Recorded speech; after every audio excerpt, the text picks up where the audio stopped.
Start the session. Yes, sir.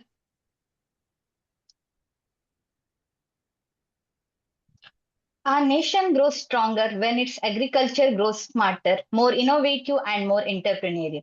Jai Hind, good evening, and a warm welcome to all the participants, dignitaries, and esteemed resource persons to day 19 of Agri SAARTHI KRANTI 2026, our 30 days National Agriculture Training Program. Myself, Pratiksha, along with Asta, will be coordinating today's session. To begin with, I respectfully welcome today's chief guest, Dr. Sandeep Sharan, sir.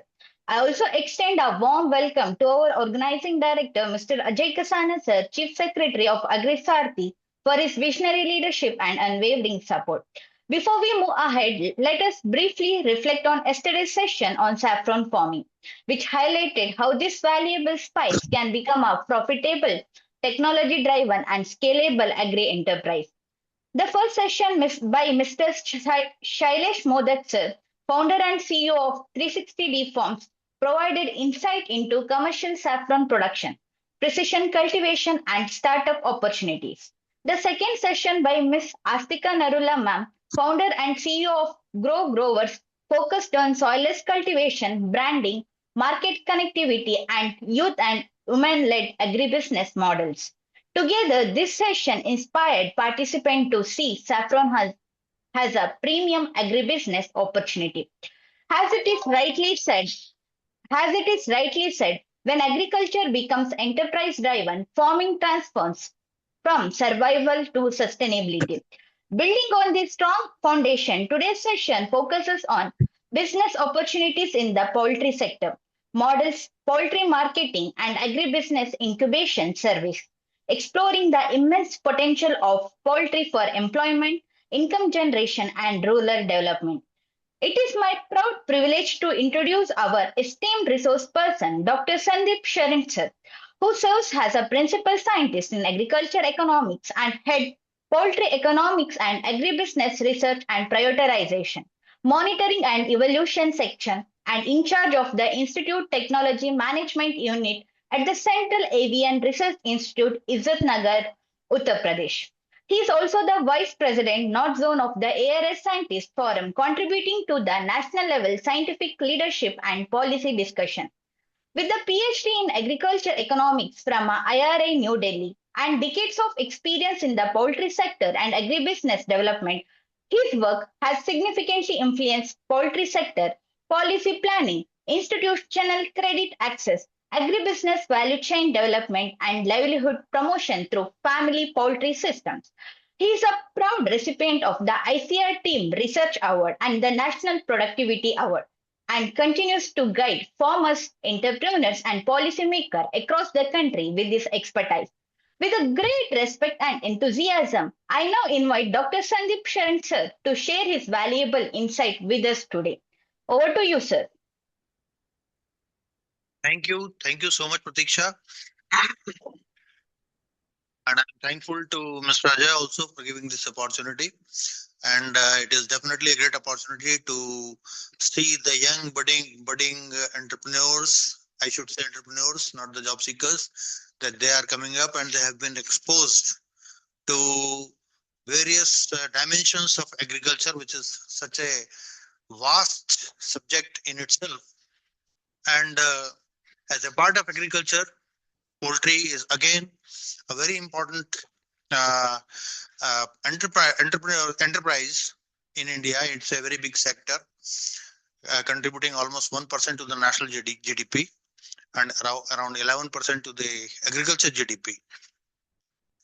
So the topic assigned is business opportunities in poultry sector. As Ms. Pratisha has told that you have been exposed to saffron farming and several other this agriculture business aspects in other sessions. So we will be discussing primarily the poultry sector and various opportunities that are available in this sector, business opportunities that are available in this sector.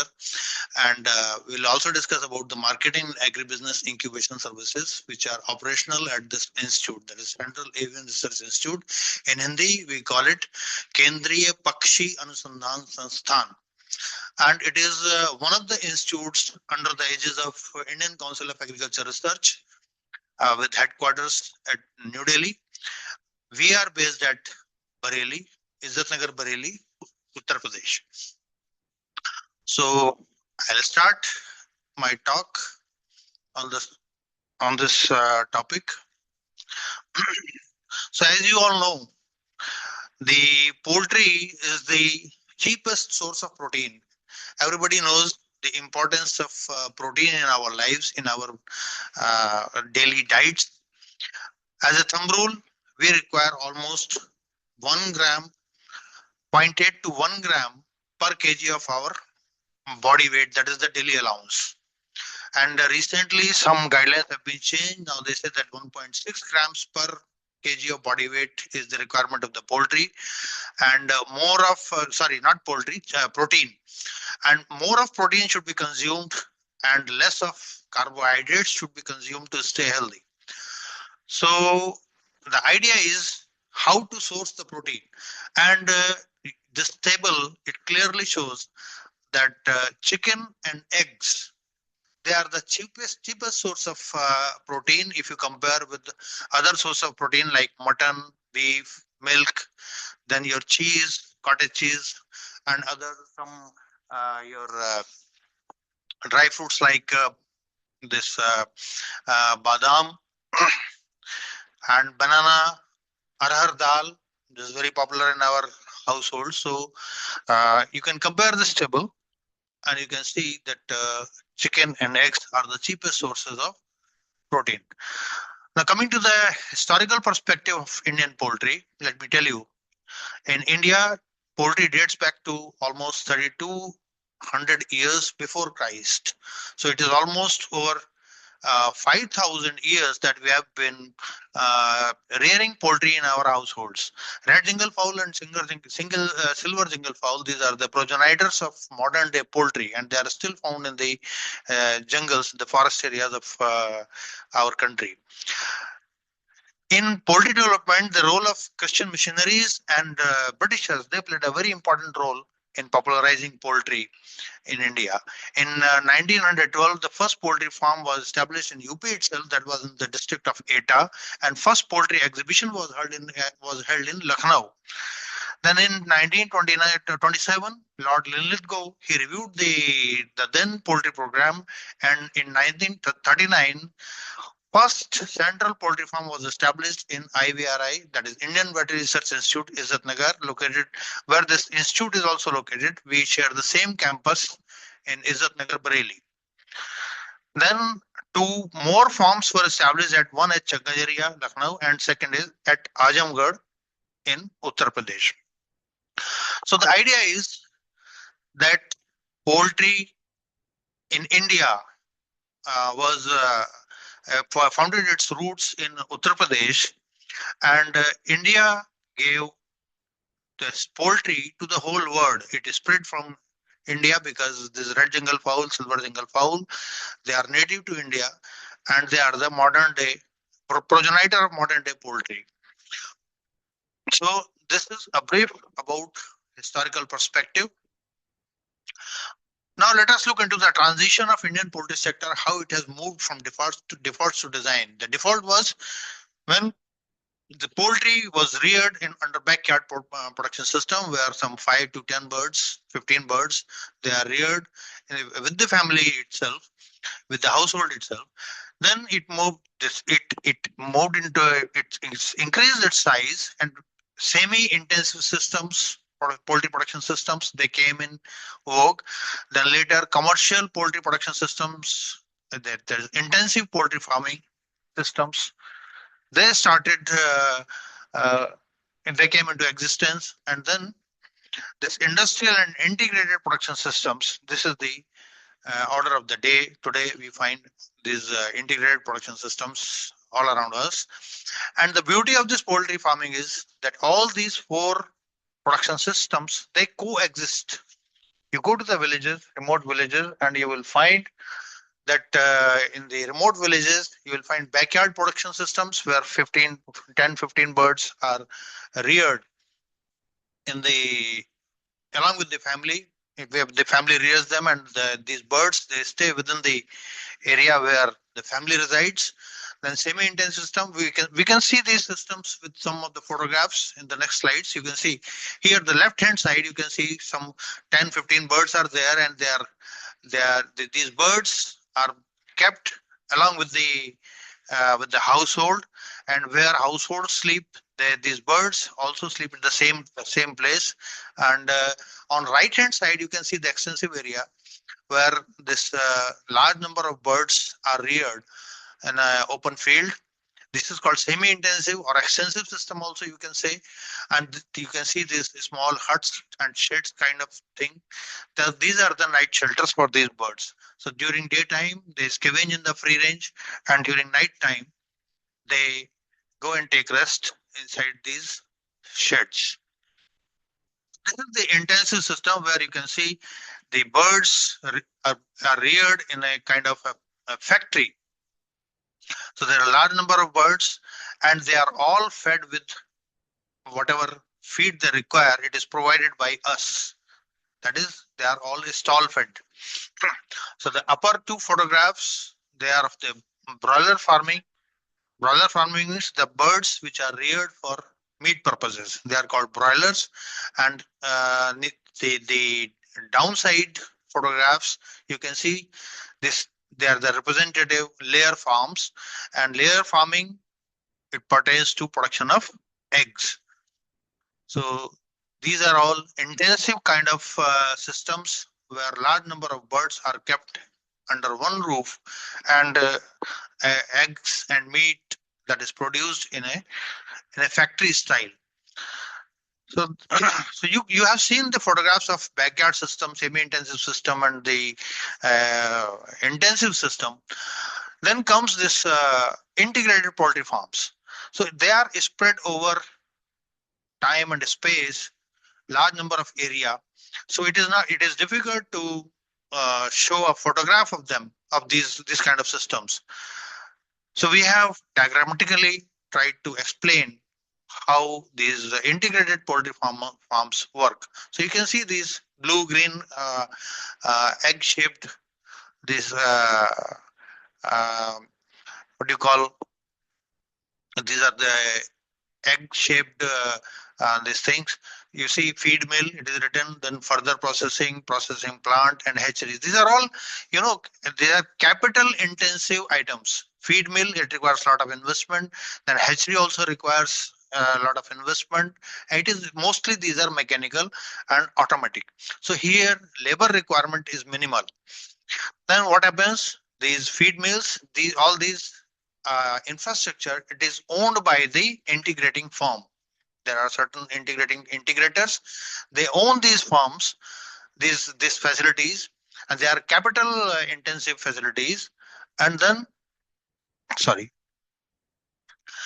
for example, let us start with this feed mill. So this feed mill is owned by the integrating firm. They source this corn, soybean meal, and other feed ingredients. They manufacture feed, and then mixed feed ration is given to breeder farms. So these breeder farms, they are outsourced. They are not owned by these integrating companies. They are outsourced, and the breeder farms, they are provided. They get their breeder chicks from the primary breeding companies, and then they carry out the breeding work in their farms, and they produce hatching eggs. These hatching eggs are procured by the hatcheries, which are owned by, again, the integrating firm. And from this hatchery, they produce chicks, broiler chicks. That is the chicks for the meat purposes.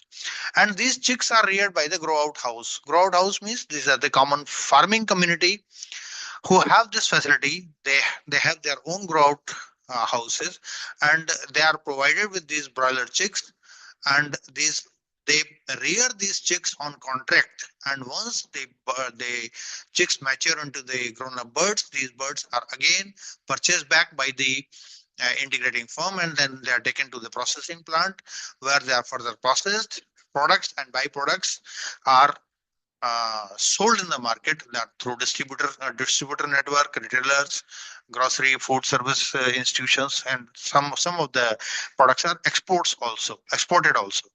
So the grow out house is the place where a common man, a common farmer, poultry farmer, he joins this network. There are few farmers who are better resourced persons. They open their breeder farms also, and they get breeder stock from the primary breeding companies, and using that primary from the breeding companies, the breeder stock that they maintain on their farm, they produce hatching eggs. So this is how the whole system works. And this integrators, they provide chicks to the farmers, and they grow them, and they enter into kind of agreement with the farmers that they will be getting grower charges for rearing these chicks, and once they mature, they are taken back by the integrating firm. So these are the 5 major integrators. Shugna Group, you might have heard these names. CP Group, Venky's is the most common, most known company. Then Sneha and Shalimar Group, they are the big companies, and they have footprint in almost whole of the country. Then another group which has come up recently is the IB. IB is also doing the same thing. And 5, these are the major integrators. They constitute almost 60% of the broiler meat market in India. And the popular broiler chicken breeds are Cobb, Ross, Marshall, Hubbard, Hybro, Avian, and Anak. The Cobb is the most popular one, which constitutes almost 65 to 70% of the total broiler market. Okay. Now, what is the proportionate share of different species in total poultry? So first of all, we should know what all poultry species are there. Apart from chicken, which we see in our day-to-day lives, we have chicken, we have Japanese quails, then we have turkeys, then we have ducks, and then we have others like guinea fowl and partridge and many others. So the largest number, almost 95%, is that of chicken or fowls. It includes your desi fowl, it includes layers, it includes broilers. Then next comes ducks. They are almost 3.9% of the total poultry population in the country.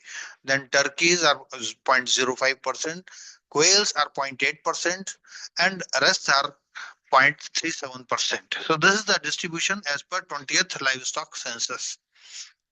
Okay. Now, proportionate share of poultry population in rural and urban areas. Needless to say that most of the poultry, 95% of the poultry is reared in rural areas. Hardly 5% is in urban or peri-urban areas. Then proportionate share of commercial and backyard poultry. Backyard poultry is almost 37%, while commercial poultry is 63%.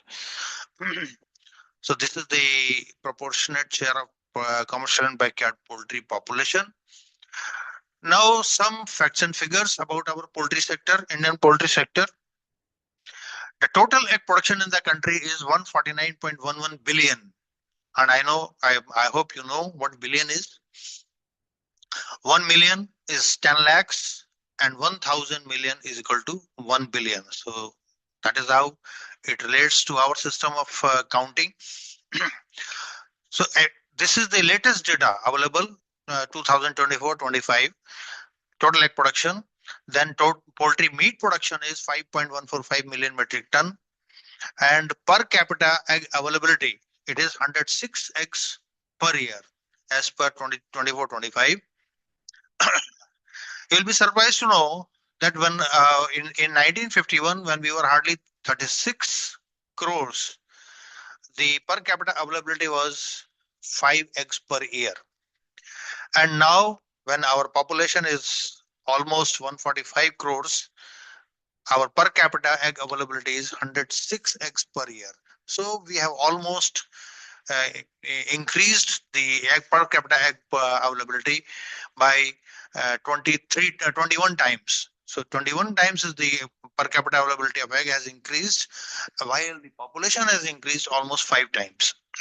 So this is one sector which has done fairly well in the past, and where we stand today is reflected by these figures. So per capita poultry meat availability, this is almost 3.7 kgs, and total poultry population is 852 million. Human population 142 billion as per 2011 census, and the growth rate in the sector is almost 6 to 8%. You can see these figures. So this is one of the fastest growing sector in agriculture after poultry. Sorry, after fish. Fish has a still higher growth rate than, yeah.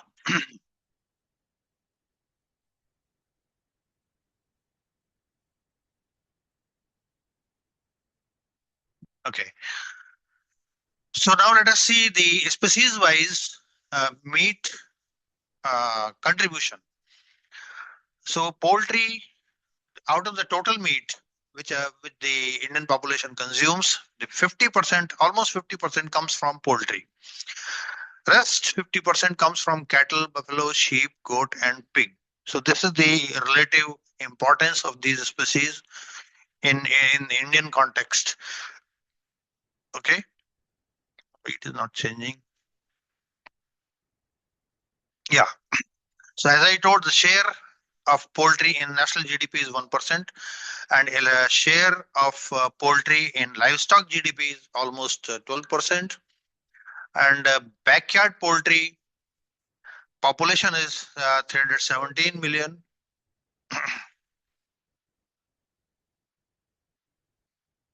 Hello. जी doctor साहब चलो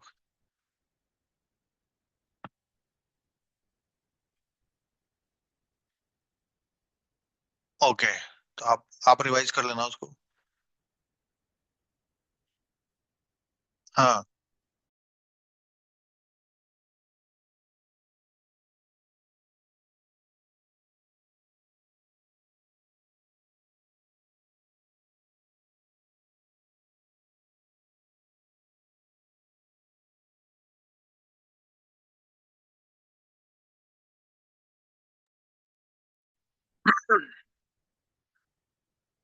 So commercial poultry population is 535 million, and there has been an increase of almost 46% in the backyard poultry population over the previous census. That is in the 20th livestock census. It was held in 2019.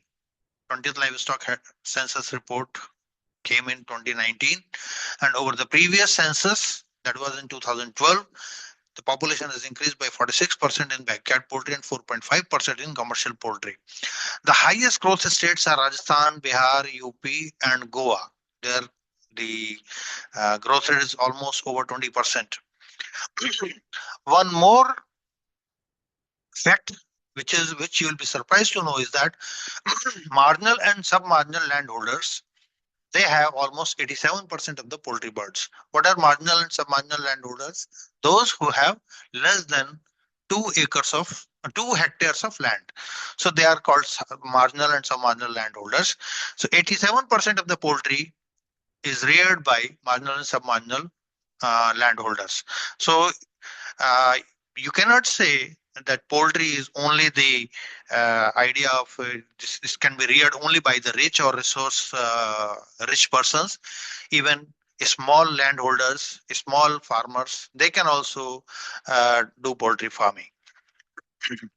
It provides employment to almost now 9 million people, direct and indirect employment to 9 million people.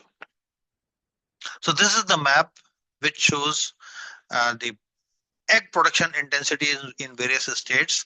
Darker the color, higher the intensity of egg production. That is, more of egg is produced in the darker colored states. while the lighter ones, they have lesser egg production. So you can see this is from the BAHS 24, basic animal husbandry statistics. If anyone wants to know the data source, this is basic animal husbandry statistics 2024. Now 25 has also come. So this data I already discussed, per capita availability of eggs, and then these are the states contributing to the uh, egg production. Per capita availability of eggs during 23-24, if we see, it is highest in Telangana, then followed by Andhra Pradesh, Tamil Nadu, then Haryana, Andaman Nicobar Islands. All India is 103, 106 now. That is the latest data. So you can see which states are having more of this egg consumption. This is Telangana, Andhra Pradesh, Tamil Nadu. They lead the kitty. Yeah. Now this is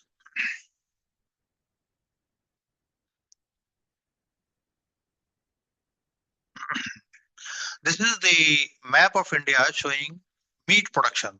Darker the states, higher is the meat production. So you can see states like Uttar Pradesh, Maharashtra, Telangana, Andhra Pradesh, West Bengal, and Tamil Nadu. They are the leading states for poultry meat production.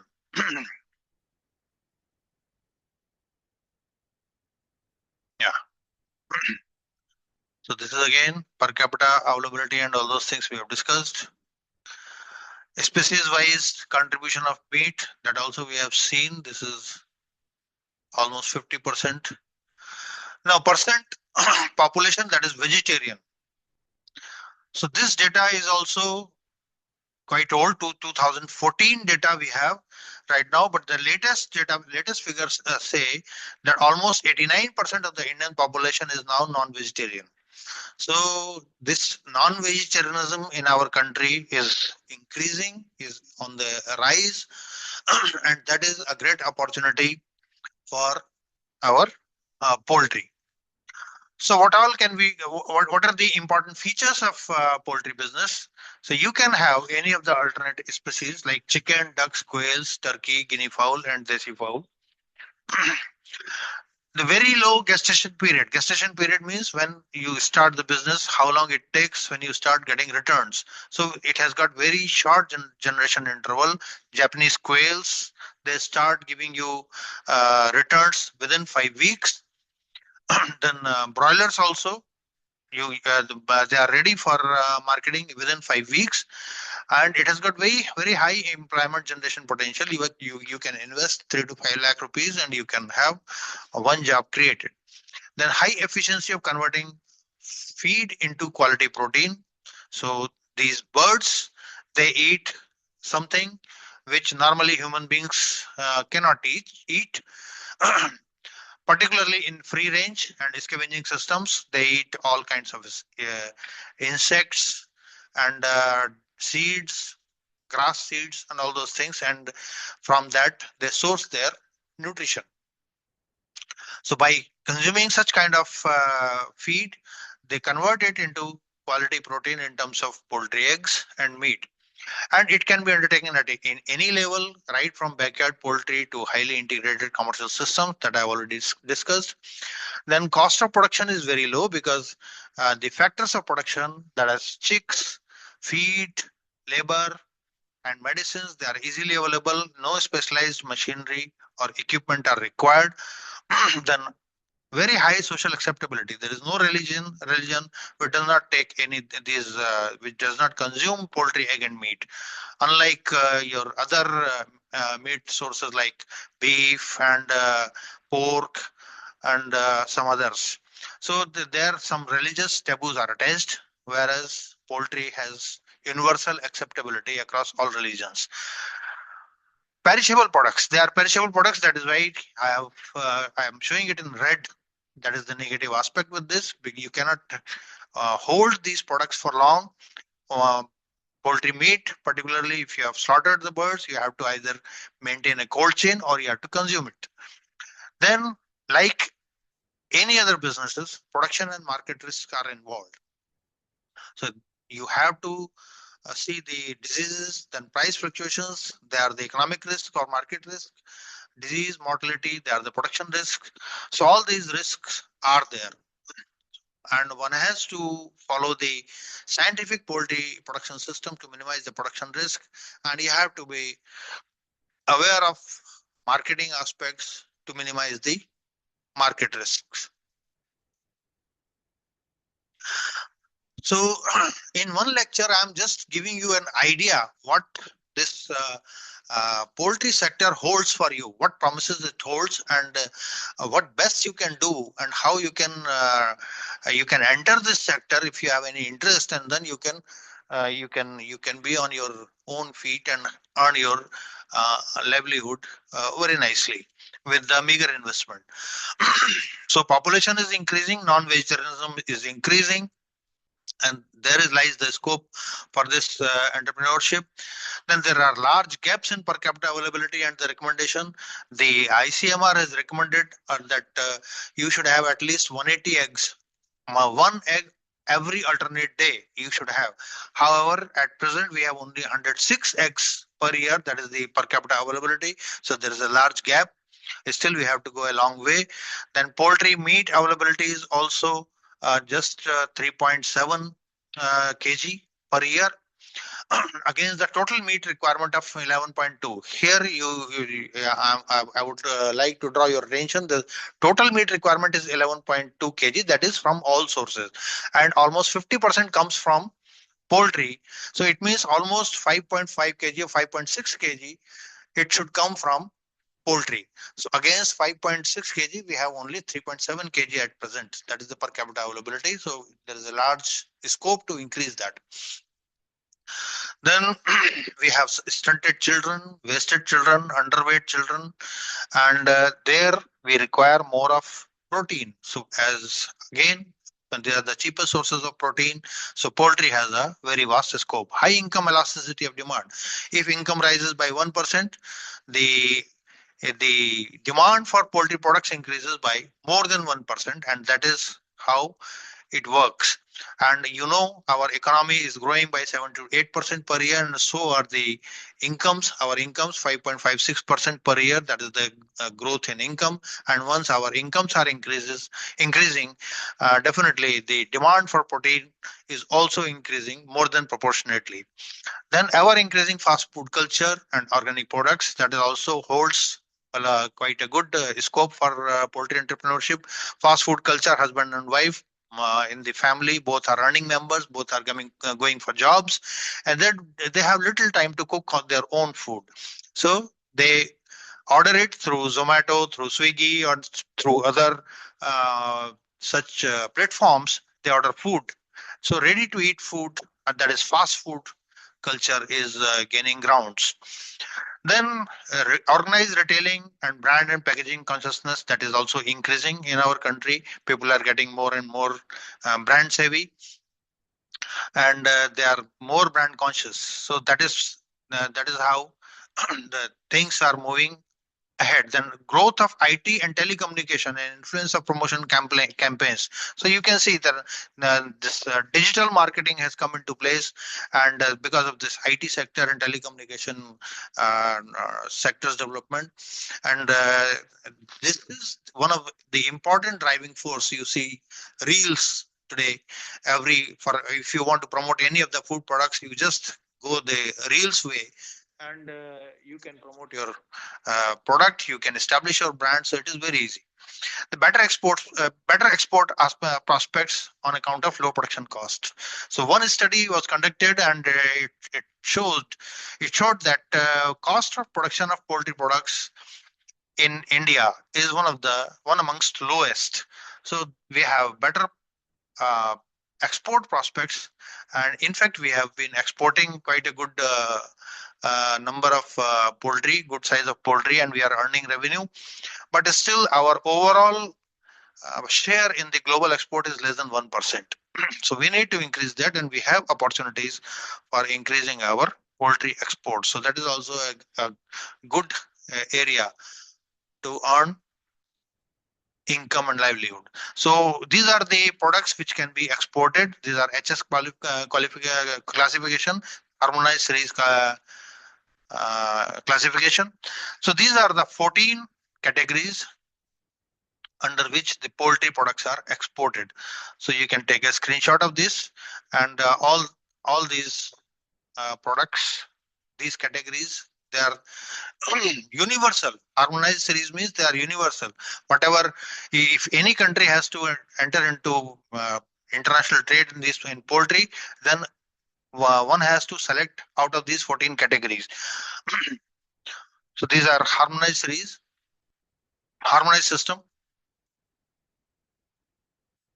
Yeah, you can see the international trade. The data is for 23-24.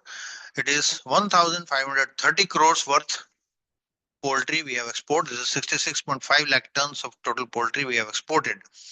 You can see major export destinations are Oman, Sri Lanka, Maldives, United Arab Emirates, Qatar, Indonesia, and Japan. And total poultry exports, this is, I already told, 1,530 crores worth poultry we have exported, and we see the balance of trade for the Indian poultry industry. It is almost 1,038.81 crores. That is the net surplus we have earned through international trade of in poultry. So what all you can do in poultry now? That is the basic question. Till now, we have been deliberating on what is the scope, what are the features of poultry. What exactly you can do in poultry? So you can do, first of all, go for poultry farming. You can select any of the poultry species. There are several poultry species, as I told. You have Japanese quails, you have turkey, you have ducks, you have guinea fowls, you have chicken, native chicken. So many species are there. You can pick any of these species. Then you can open breeding farms with hatchery. Then you can also open a unit, poultry processing unit, because all these birds population is growing. 6 to 8% is the growth rate in the poultry sector. So they require feed also. So feed processing unit also had a good future. Then you can also open a manufacturing unit, equipment manufacturing unit. We require incubators, hatchers, drinkers, cages, and feeders, etc. for the new poultry business houses that are coming up now. So all these poultry farmers, they require these equipment, poultry equipment. Then poultry processing unit. That is also a very good area to invest. You can have egg powder plant, broiler dressing unit, processing unit, and for value-added products. We'll discuss this aspect further also. What all value-added products we have and what we can do. Then if you are better positioned in respect of resources, you have money, you can invest in vaccine and medicine production unit. Then you can also have feed supplement and additive manufacturing. Then egg grading, packaging, transport, and trading. That also a very good area, because India is exporting eggs, and we have very limited egg trading lines, egg exporting lines. Then analytical labs, quality consciousness is growing. And if you want to export, you should have the quality certification. So people now insisting, the FSSAI has come into force. They are now coming out with their own set of rules, and for ensuring compliance with with such bodies like FSSAI, you require analytical labs and quality certification agencies. So you can open an analytical lab, NABL accredited lab, and here also you can get very good opportunity. Then export, that is also a very good avenue. You have very good export avenue. Pet food manufacturing, there are only limited companies which are manufacturing pet food, and here also you have a lot of scope for pet food manufacturing. Then contract farming, this is the common means where people can earn money through this contract farming with this integrating farms, as I said in the initial slides. So these are different poultry species. You can see these are ducks, these are native fowl, these are broilers, these are Japanese quails, guinea fowl, turkey, and these are layers. So these are different poultry species, and you can choose any of these species based on the feedback you have and or the survey that you have conducted in your area, the which product or which uh, poultry species will will be suitable for your area and for you in your area. So that you have to decide. Then what are the characteristics of broiler meat industry? Just to tell you in brief, the production is unevenly distributed across the states. Some of southern states particularly are contributing more to the broiler meat industry. Average chick placement per week is 65 to 70 million chicks per week. That is the average chick placement. So you can imagine the size of the sector, size of the broiler meat industry. Average farm size is 7,000 to 8,000 birds. This is the average farm size. Then slaughter age is almost 35 days. It is being reduced slowly. Now it is 32 days. And marketing weight is 1.8 to 2.2 kg, live weight basis. Feed conversion ratio. What is feed conversion ratio? How much feed you require to produce 1 kg of poultry meat? One to live weight on live weight basis. So if earlier in early 90s, it was 2.2, means if you provide 2.2 kg of feed, you will get 1 kg of broiler on live weight basis. That feed conversion ratio has come down to 1.6. It means now you just feed 1.6 kg of feed to a bird and it will grow to 1 kg. So that is how we are economizing and increasing the efficiency of feed conversion. Then live market sales are 95%, almost 95%. This is called wet market, and rest are processed. Vertically integrated operations comprise of 60 to 70% of the total chick production. So that this I have already told. Those who are not experienced and those who are entering into poultry business, they should go for this contract farming, and this is the most easy way to enter the poultry production system. Now these are commercial broilers. They are developed by CARI, that is Central Avian Research Institute, our own institute, and these are popular birds. Caribro Vishal, Caribro Dhanraja, Caribro Mrityunjay. This is the scene of a commercial poultry farm, broiler farm basically. Then we have commercial layers. These are commercial layers. Cari Priya, it is white egger, produces white egg. Then we have Cari Sonali, it produces brown egg. We have Cari Devendra. This is dual purpose bird. It means it is reared for both egg and meat purposes. While the other two, this Cari Priya and Cari Sonali, they are basically layers produced. They are reared for egg production. What is the capital investment requirement for opening a layer farm?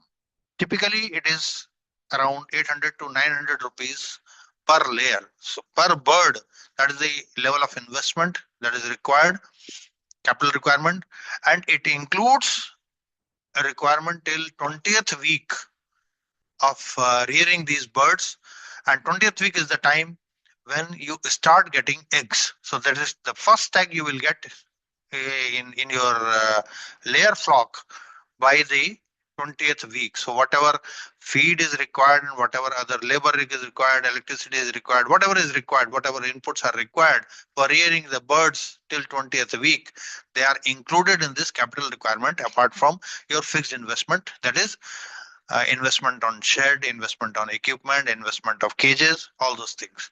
So they are all included. Okay. So these are all California layer shed. You can see these are the California style. These are different types of cages. So this is not the Now we don't have that much of, we cannot go in depth, that much of depth to explain what California cage shed is. You can see this is the California cage shed. This is again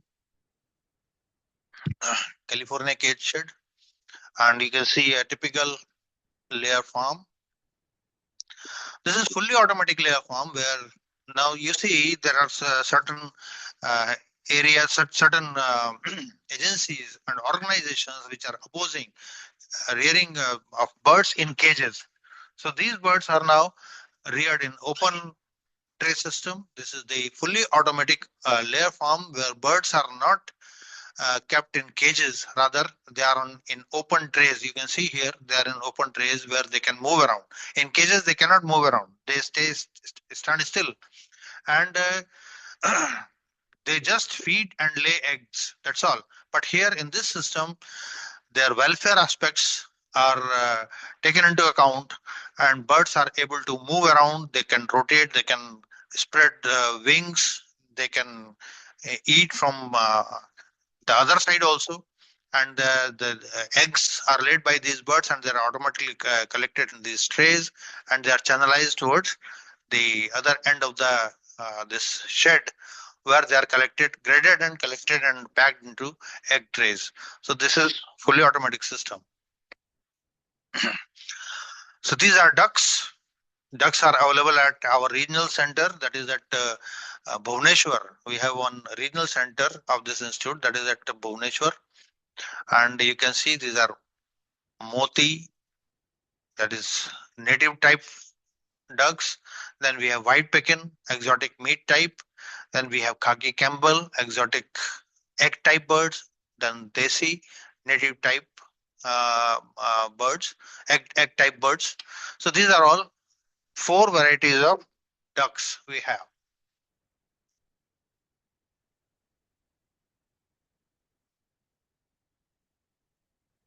Okay, why it is not moving?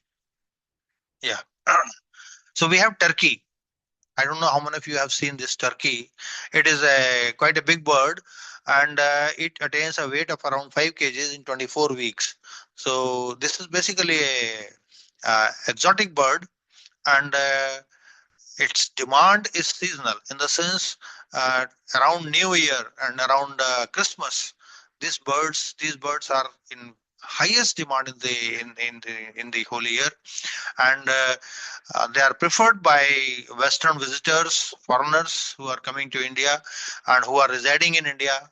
And these birds are gifted on Thanksgiving ceremony after Christmas by mostly by Christians. So this has got very good seasonal demand, particularly in winters, and it has got lowest cholesterol. It does not have much of cholesterol. It is very healthy white meat, and it can be reared in backyard system also.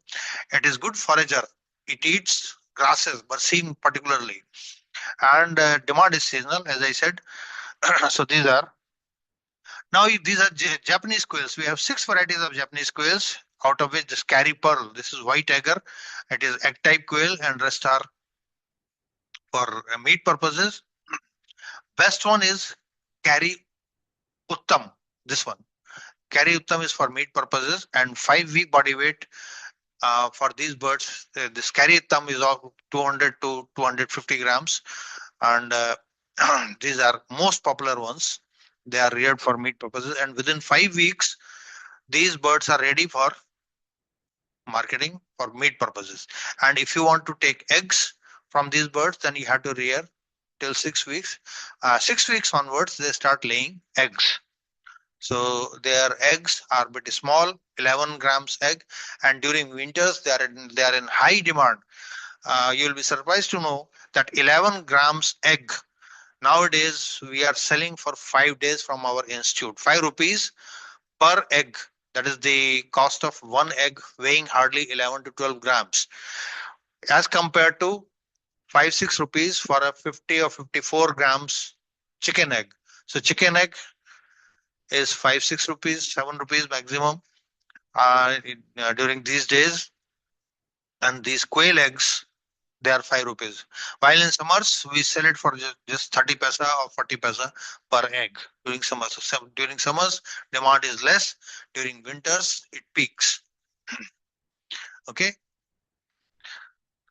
Then these are guinea fowls. We have 3 plumage color plumages. This is white spot on black. That is Kadambari. Shvetambari is totally white, and Chidambari is white spot on gray plumage. So these are 3 varieties we have, and they attain a weight of almost 1 kg in 12 weeks, and egg production is around 180 eggs. It is more than this, and egg weight. Their egg is bit smaller in size, and they are good forager, and they are reared in groups. So they have herd tendency. They move in herds. Then these are native type chicken. You might have heard this asil. Asil is the game bird, fighter bird, and this is the cross. And asil is our native bird, native breed. And this CARI in their beak, this has been produced by this is a hybrid, and its production potential is more than pure asil. Similarly, this is black color bird. You might have heard the name Kadaknath. So this is the Kadaknath cross, CARI Shama, and this is high yielding Kadaknath. It has got better production performance. Then Upkari and Hitkari, these are again 2 more crosses, and all these crosses they have been recommended under National Livestock Mission of the Government of India for supporting this their production under backyard system or commercial backyard system. So these are native type improved chicken. They are much in demand nowadays. These are the birds having most popular. These are most popular birds these days. This is again feed plant, small feed plant. This is semi-automatic feed plant, 4 ton per hour, and automatic feed plant 10 ton per hour. And total capital requirement for a 2 ton per hour automatic plant is around 2 crores. So you can have a semi-automatic plant or a small feed unit for manufacturing of feed. And if you have resources, you can go for automatic plant also. And they also have very good. And it is not just poultry feed that you have to make from these feed plants. You can make feed for cattle, buffalo, large animals, small animals, goat, sheep, whatever, even fish feed can be manufactured using this feed mill. So it has got very wide application. These are the upper photograph shows a fully automatic feed manufacturing unit, and the lower one is semi-automatic feed manufacturing unit. Now we discuss about the poultry processing sector. What is poultry processing? We don't consume egg and poultry meat in raw form. We have to process it. We have to cook it. So there are a large number of products that can be made out of these poultry egg and poultry meat. So the industry, the growth of poultry processing industry is pegged at 6%, and expected growth is 11.5%. So it is growing very fast. India is emerging as the world's second largest poultry market with compound annual growth rate of over 14% in the processing sector. What are the growth drivers? Why is so much of growth? Preference for non-vegetarian food, low-cost technologies for both cottage and large industries, then rapid urbanization, changing lifestyle, industrialization, and proliferation of fast food culture. We have already discussed these points before. So fast food culture is growing, rapid urbanization is going, and the preference for non-vegetarian food is growing. And these are the drivers for growth of this particular sector. Then egg processing sector. We hardly process 5% of the eggs that we produce. So rest 95% of the eggs, they are consumed as it is. So they are not processed. So this 5% of eggs are processed into dehydrated or frozen products for exports and bakeries and non-food industries. So and same is the case with the poultry meat also. Hardly 5% of the total birds that are slaughtered, they go for further processing, and rest have they are sold in the wet markets, that is live market sales, live sales. So you can see a large number of products we have. Our markets are flooded with these kind of processed poultry products. But the caution is they are perishable products. Then we have exploitative middlemen. Large number of middlemen are there, and fragmented markets. We have very fragmented markets. You see, our rural areas, they are very small markets. They don't have much of purchasing power, and that is why they are fragmented and uh, too few and far between. And then dominance of wet markets. I am repeatedly telling. Then quality assurance issues are there, welfare issues are there, and threat of cheaper imports. What are threat of cheaper imports? In Western world, the poultry is consumed in a typical style. They consume only the breast portion. They don't consume the leg pieces. Whereas we Indians, we are always after the leg pieces. So if we have not taken, if a person does not get the leg piece, he says that he couldn't get it, and he says that he has not eaten chicken. So unless you get a leg piece, there is no chicken. So it is the other way around in the Western world, and there they call these leg pieces as drumstick. And why they don't consume these drumsticks or leg pieces? Because it has got more of cholesterol or fat content. So breast meat is more lean, and that is why it is more preferred. So these drumsticks or chicken leg pieces, they are exported to Eastern world, like us, our countries, or some other Middle East countries. So that is the major threat of importing these products by the importers. So this is a consistent threat. Then you see here, these are the products which you see now. These are the products which have been developed by our institute, that is Central Event Research Institute. So we have technologies for production of all these products. We have large number of egg products. We have large number of poultry products, and these technologies are available for licensing. Anybody who is interested in this sector, they can approach us. We'll provide the license for these products. And you might not have heard even these names. This egg rasmalai. Rasmalai everybody knows, but egg rasmalai it's a typical product. Similarly, we have egg kulfi. Then we have multigrain egg biscuits. If you go into the market, you will find biscuits having hardly 1 or 2% protein. But these multigrain egg biscuits, first of all, they are multigrain, and secondly, they are they have 18% of protein. So this is very high in protein content. Similarly, we have egg rasmalai, and this is Japanese quails egg pickle. This is sweet egg sausages. So these are some of the important egg products. We have recently come up with the egg drink. Then you see poultry meat products. We have this chicken meat bites, turkey meat loaf, chicken breast fillets, chicken chunklona, turkey meat seekh kebab, finger chips, and so forth. So if we add all these products, we have almost about 80 such products which we can provide to you through licensing arrangements, and on that, and you can start your business using these products. Then poultry equipment manufacturing. The plus point this subsector is having is that it doesn't have the perishability dimension. So whatever you produce, it will not perish. Someday or the other, it will definitely be sold, and it will give you some income. So this is the plus point with this, and large number of you can see hooks and clips and filters and connectors, they are used in poultry farming. So you can easily go for this poultry equipment manufacturing also. And it has got very huge market. Then egg grading and packaging line.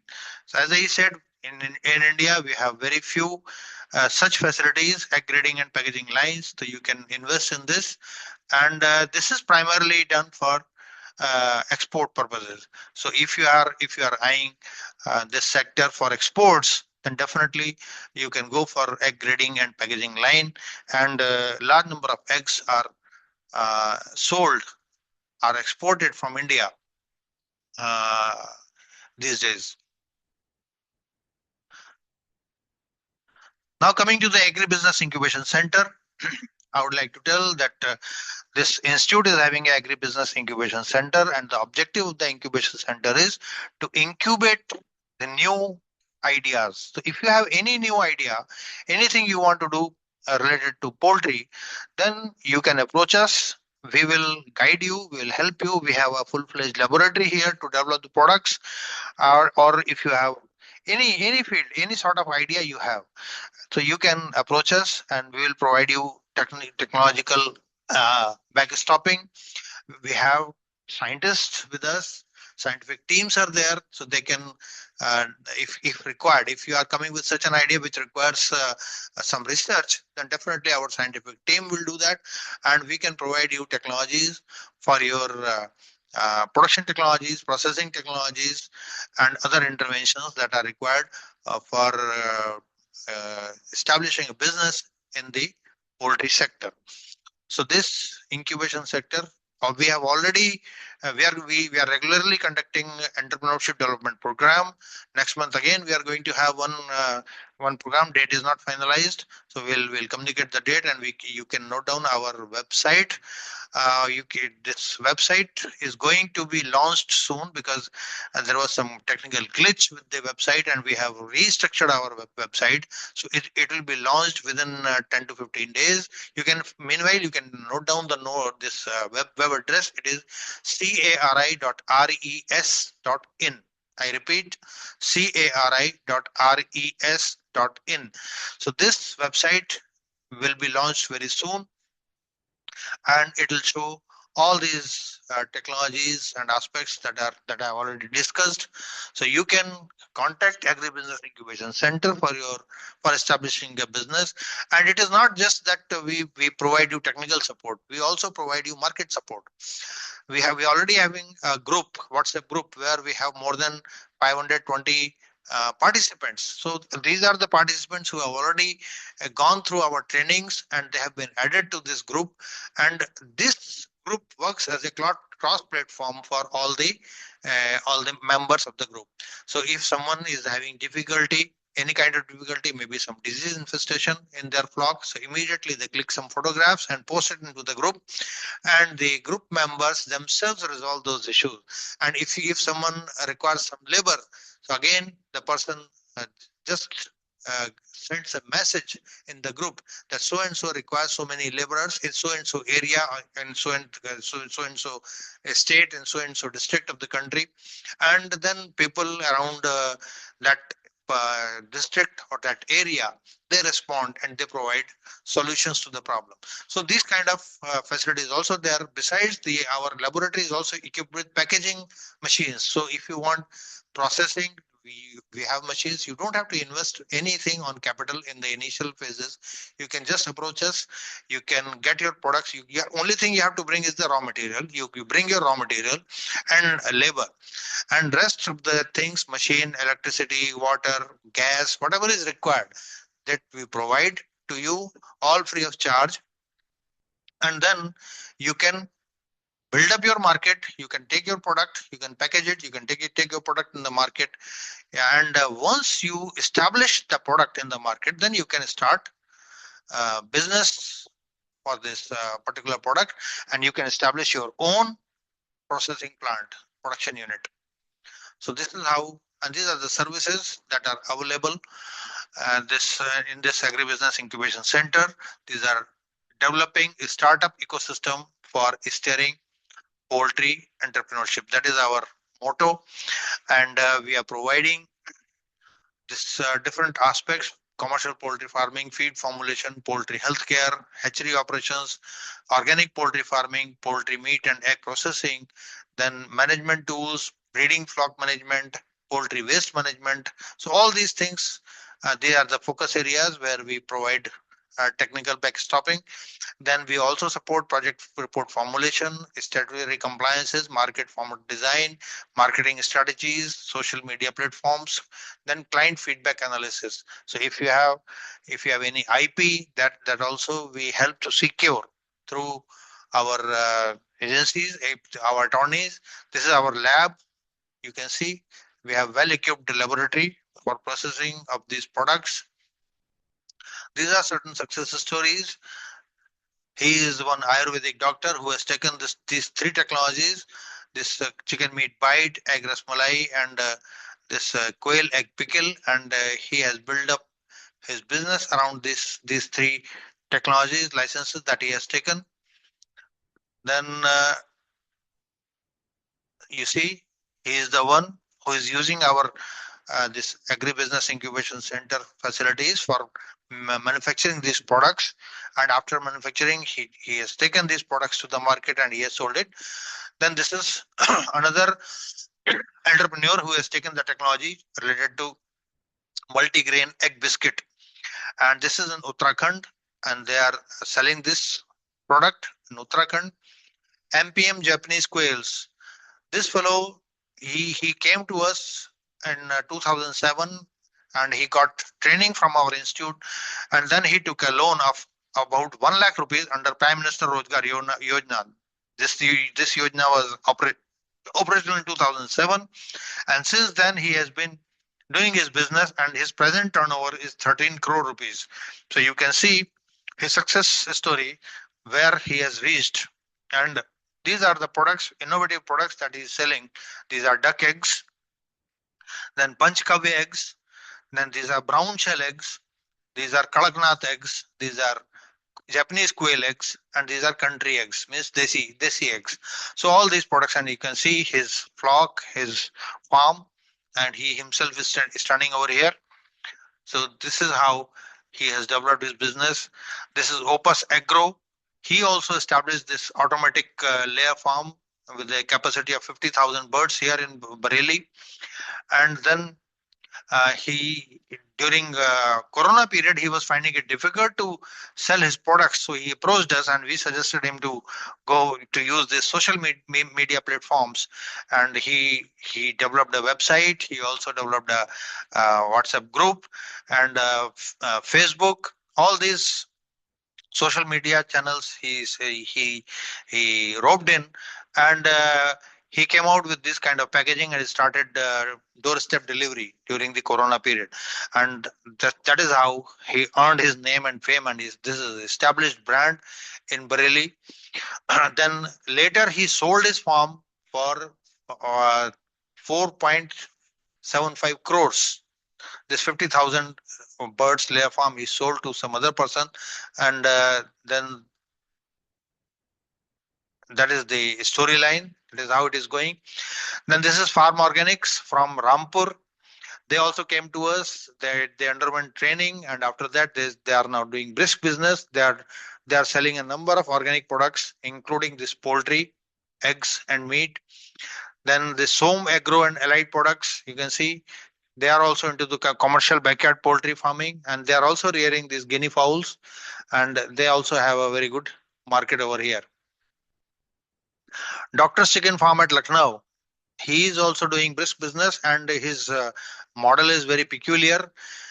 he produces Kadaknath chicks and then distributes them free of charge to the fellow farmers in the nearby villages, and from those villages he buys them back on demand from the clients that are based in Lucknow, and then he delivers them directly to their home and earns a profit of almost 300 rupees per kg.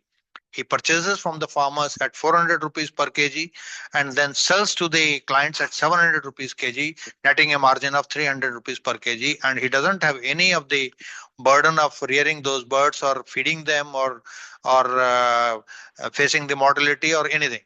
So everything is passed on to the farmers, and farmers are the ones who are rearing these birds, and he simply siphons 300 rupees per kg at that rate. And he is also selling this incubators, small incubators he has manufactured, and these are very innovative kind of incubators. They are being used for hatching of eggs for production of chicks. Then this is Aanchal Murgi Dana.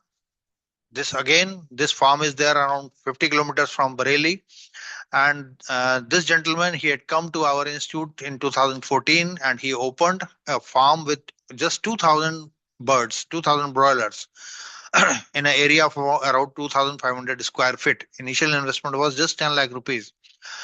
And now his turnover is over 3 crores, and he is having more than 1 lakh birds, broiler birds. So this is the success. And he's also into the business of feed manufacturing. So he's manufacturing feed, he's rearing birds, 1 lakh birds, broiler birds, and he has roped in several farmers. And he is doing good business. So this Som Agro farm, this is the success story of Som Agro, Desi chicken farming. They are doing in Bareilly itself. This is Chaudhary and Chauhan Foods. This I have already discussed. He is A.H. Bater Poultry Farm. He is in Meerut district of UP, and he is also doing good business. He has got this Japanese quails, and not only Japanese quails, he has got guinea fowl, he has got turkey, whatever birds we have, he is also having all those birds, and he is also doing very good business. And he has roped in several farmers with him, and he is running almost a network of some 50, 60 farmers, and all those farmers, they are collectively doing their business, and they are selling their birds in the nearby areas, particularly NCR, Delhi. This commercial free range poultry farming, this is being done by Messrs. Wings Poultry Farm, Mr. Rajender, and he's basically a civil engineer, and he spent 16 years in private sector, and then he left his job and he opened this farm. It is free range farm that he has opened near Meerut, and again he is supplying direct to home services to his clients in NCR region. And you can see this is the photograph of Honorable Minister, this Giriraj Singh ji. He had come to our institute, and he was very impressed with this kind of entrepreneurs that they have opened a free range system, and they are not burdening our feed system. So that is why he was very impressed, and he has felicitated them. Then Cook's Co-Organic Farm. At the age of almost 70 years, this gentleman approached us in 2017, and he underwent a training here, and then he opened his farm, and he is doing this. These are the actual photographs of his farm, and he is doing brisk business. Now he has opened 3 farms. Earlier he started only with a single farm. Now he has tripled his capacity, and all his sons, they are engaged in this poultry business, and he is doing contract broiler farming. You can see Shri Giriraj Singh ji in our institute, and he's felicitating our entrepreneurs here in Bareilly in our institute. This is CARI in news. We keep publishing our achievements in various newspapers like this, and this is how we disseminate our technologies. And this is the photograph of our institute. So with this, I thank you all, and if you have now any questions, you can ask. If you have any questions regarding this, and I can see more than 219 participants. They kept on pouring in. So this is a very huge group, and I hope some of you might be interested in poultry farming in their near future. And this is a sector which has got tremendous scope in our country, because malnutrition is there. Large population is suffering from malnutrition. So it is midday meal also, it's finding way. These eggs and meat, not meat, eggs are being supplied in midday meal. So you can think of supplying, if you have good connections, you can think of supplying this high protein biscuits to these children in the midday meal scheme. So like that, there are several avenues I have discussed. So if you have any questions, you can ask. If you want my telephone number, that also I can share. Thank you so much, sir, for such an insightful session. And now I request to participants, if you are having any query, please use raise hand feature, or you may post your query in the chat box to Astha. Please.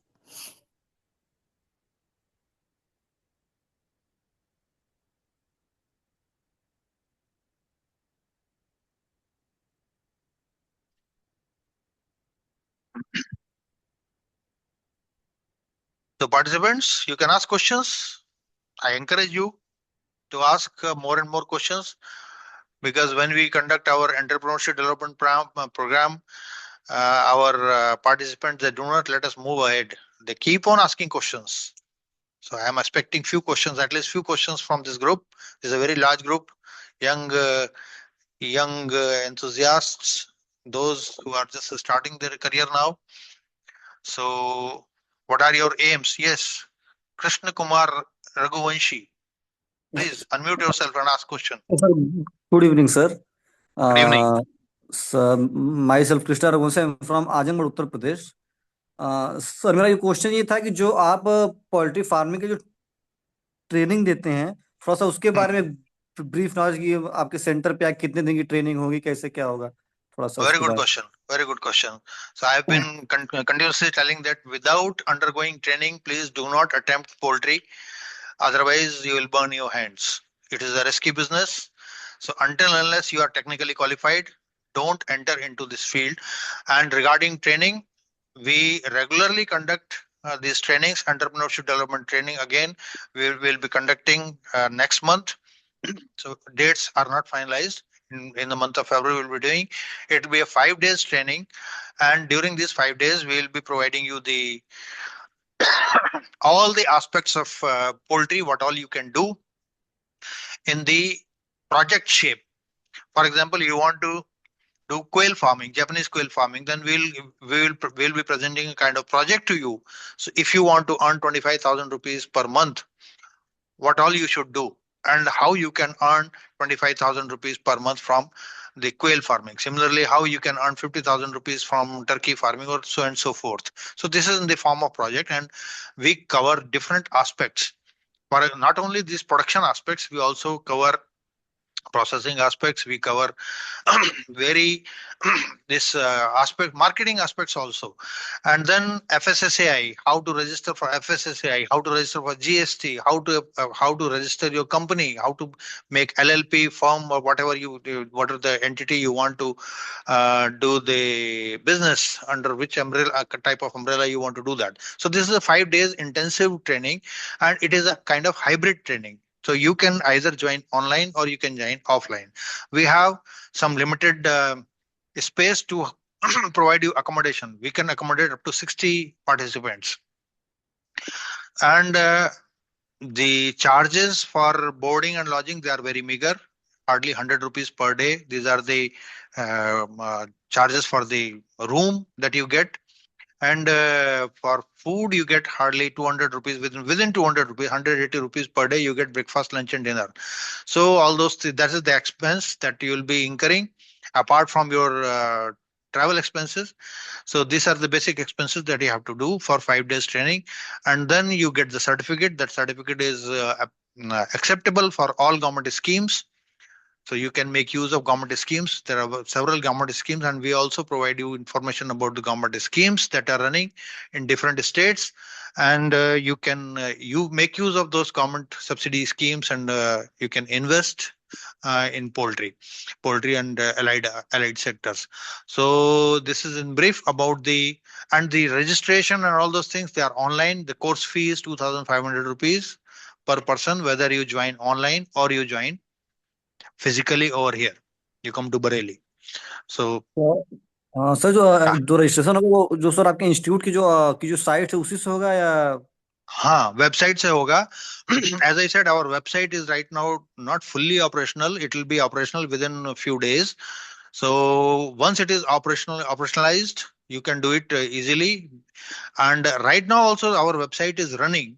But the thing is, it is running on a private server. So many of the participants or those who want to undergo training, they do not believe actually there are so much of cyber crime and cyber fraud these days. So people do not believe those private domains.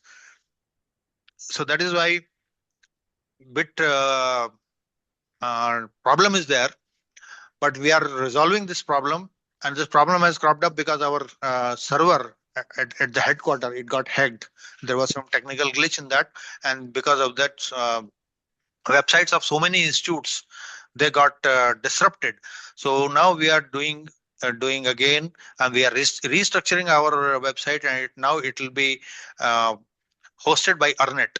You might have heard this Arnet, Education and Research Network of the Government of India. So we will be hosting them on Arnet server. So everything has been set. Website has also been prepared, restructured. Only fine tuning is going on, and soon it will be hosted by Arnet, and this CARI.res.in, this website will be functional very soon. Okay, so you can make online payments through your QR code. We'll be providing a QR code. From that QR code, you can make the payment. You don't have to And sir, pay my a single penny in cash to anyone. okay, sir. And sir, my second question is in modern poultry farming, a term comes PLF, precision livestock farming. What is the impact and use in poultry farming, sir? Precision farming. Yes, sir. Yes, Let sir. me tell you, you'll be surprised to know that poultry farming system, poultry production systems are the most precise in the world. There is no other precise system which is more than this poultry. No other production system is precise. So this is the most precise system. Here we provide feed, balanced feed. And you know, when we provide feed to the birds, we measure how much carbohydrates are to be given, how much energy is to be given, how much fiber is to be given, how much protein is to be given, then how much minerals are to be given, how much methionine is to be given. So that way we go to that level. Even human beings do not consume in such a precise manner. So no other production system is so precise as poultry. So poultry is the most precise system all over the world, and what we teach is the most precise system, and based on that system only you can earn profit. If you are not precise in your managing poultry, then you will not be able to earn maximum profit. So if you have to get maximum profits out of poultry, then you have to be precise. You have to provide as per scientific knowledge that will be imparted to you. Okay. Sir, Okay. one last Thank you, sir. question. Yeah, Okay. please. Sir, the people who do boiler farming, they use Mhm. high doses of multivitamins, minerals, and medicines for in farming. So, is there any health issues from this? You said high doses. Yes, sir. See, and your previous question was the answer to that. I said this is the most precise system. There is no question of any high or low dose. We'll provide only the quantity that is required by the flock. We'll test the feed. We have proximate principles of different feed ingredients. Then we also have what is the requirement of these birds. Layer birds have different requirement. Broiler birds have different requirement. Then similarly, Japanese quails, they have different requirements. So we have already standardized their requirements, and we make feed, we formulate feed in such a way that all their requirements, feeding requirements are met, or their energy requirement, protein requirement, fiber requirement, all the requirements are met. So there is no question of feeding them in very high quantities or very high doses. It is not so. It is incorrect statement. So poultry, as I said, it is the most precise system. If you are feeding unnecessarily, you are incurring losses. You will incur loss if you don't provide precise feeding. Okay. Yes, sir. Okay. Thank you, sir. Thank you for your time, sir. Thank you. Okay. You're Thank you, sir. welcome. Thank Always you, welcome. Krishna Kumar. Piyush Now Kumar I would Yadav. like to. Yeah. हाँ पूछे. Yes, Mr. Piyush. Good evening sir. Sir मैं ये पूछना चाहता हूँ जैसे कि there are several rules and regulation by the government and institute, then how so many poultries and birds reach, मतलब जैसे कि बहुत सारे मार्केट्स में नकली मिल जाते हैं या इंजेक्टेड पोल्ट्री बर्ड्स मिलते हैं जो कुछ ही दिनों में उनके वेट को गेन करा देते हैं. तो इन पे हेल्थ इश्यूज का क्या चक्कर है और कैसे हम इन चीजों से बच सकते हैं, और हाउ टू आइडेंटिफाई कि कौन नकली है और कौन असली है. नकली और असली से मेरा ख्याल है आप यू आर रेफरिंग टू नकली अंडे, plastic eggs. There has been there have been so many reels. You know, आजकल AI का जमाना है. So बिल्कुल sir. you cannot believe everything what you see. Earlier it used to be said, the seeing is believing. But nowadays, this is not true. Whatever you see is not, it is not believable. So many times it is AI generated. And regarding injecting certain chemicals to the birds, that is also not wholly true.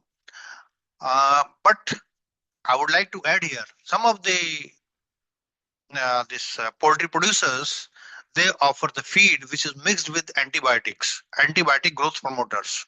That is the only concern of the consumers, that antibiotic growth promoters are added to the poultry feed and they are fed to the poultry for better growth. So the answer to this is, there is no single mechanism through which you can identify which bird has been fed with the antibiotic growth promoters, or it has not been fed. The only way is you have to take a sample of the meat, sample of the tissue, and then you have to get it tested in the laboratory for residues, residues of antibiotics. So the better aspect is that we are teaching our students, whosoever is coming to us, there are alternative ways, alternative methods of alternatives to AGPs. They are called AGPs, antibiotic growth promoters. So there are several alternatives available, safe and green alternatives available to AGPs, and we are teaching them. We are providing information about those alternatives, and people are getting benefited. And to your surprise, in our institute, we have almost 50,000 birds, total birds of all different species. And we do not provide any antibiotics to any of these birds for growth purposes as a growth promoter.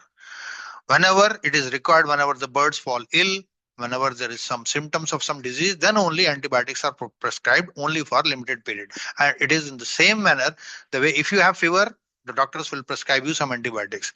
And nowadays there is a lot of awakening. People are getting conscious about the consumption of antibiotics, so they are also avoiding, and they are going for alternative medicines.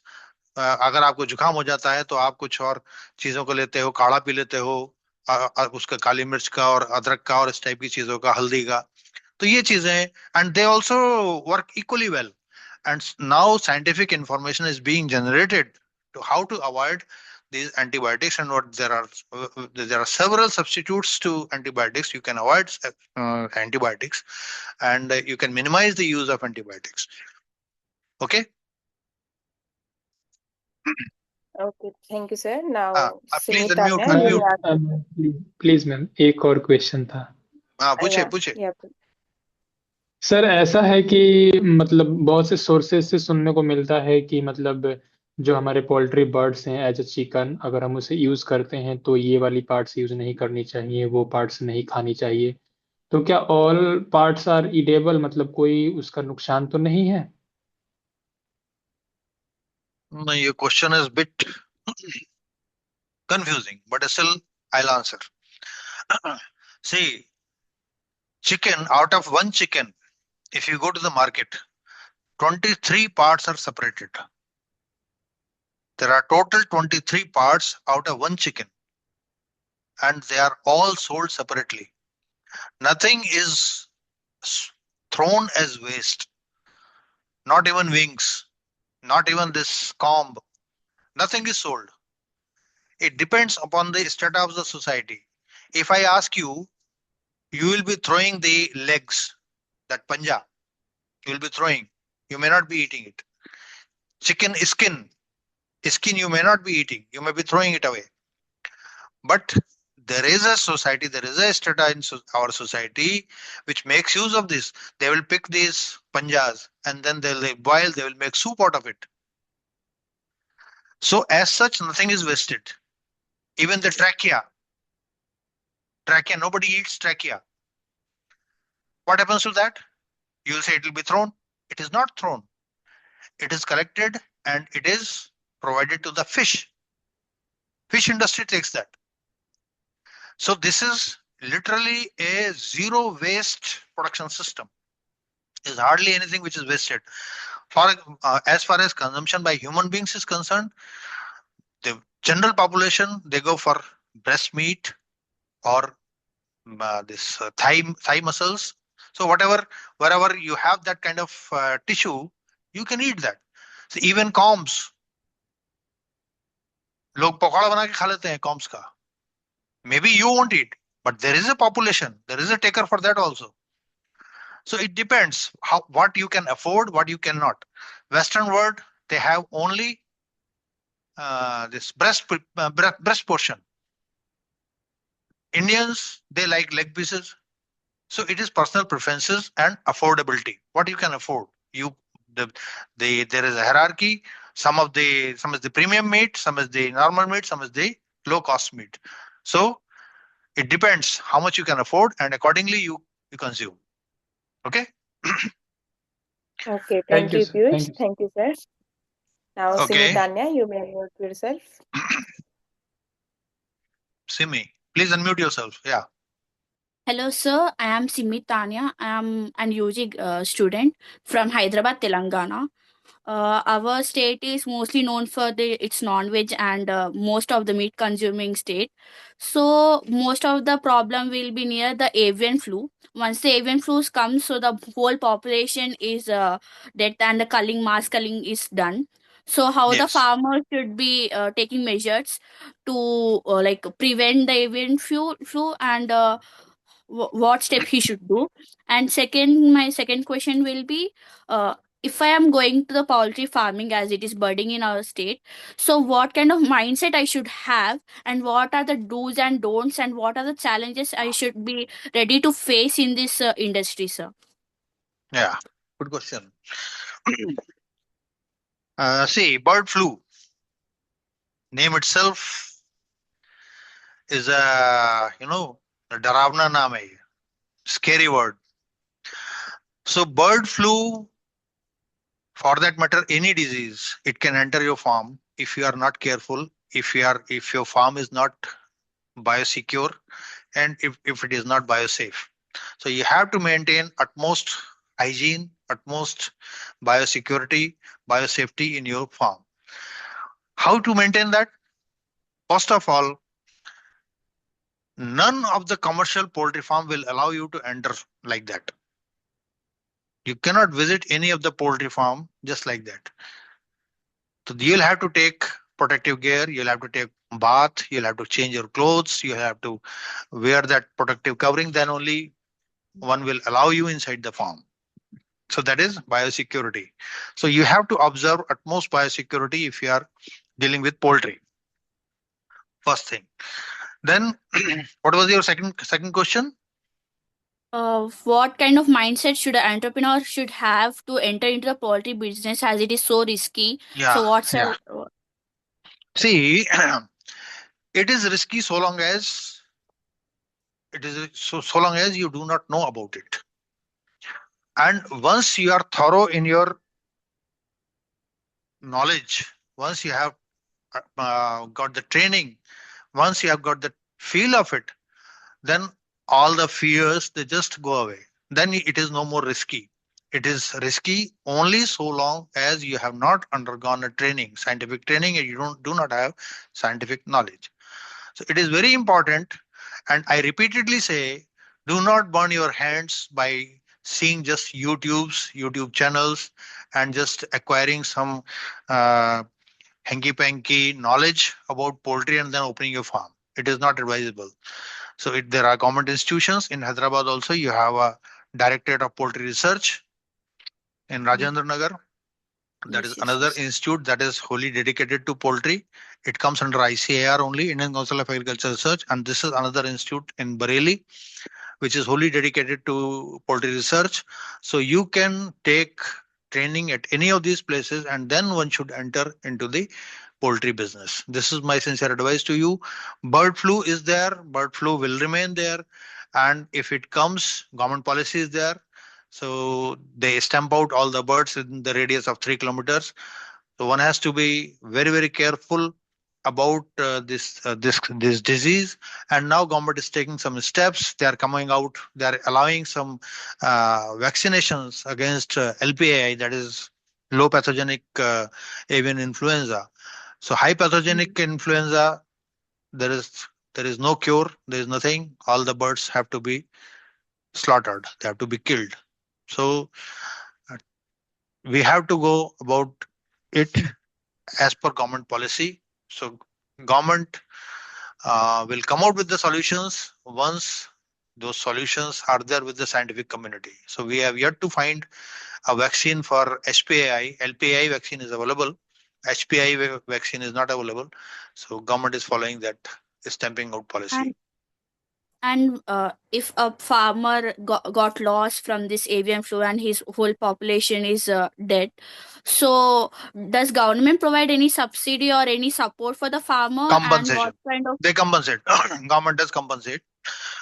They have their own set of rules, and then farmer also has to comply with some of the rules that government has framed. They have to get their farm registered with the government agency, but particularly mainly that chief veterinary officer, which is there in every district. So you have to first get your farm registered, and then you have to follow the guidelines of the government, advisories of the government that are issued from time to time to tackle these kind of conditions, problems.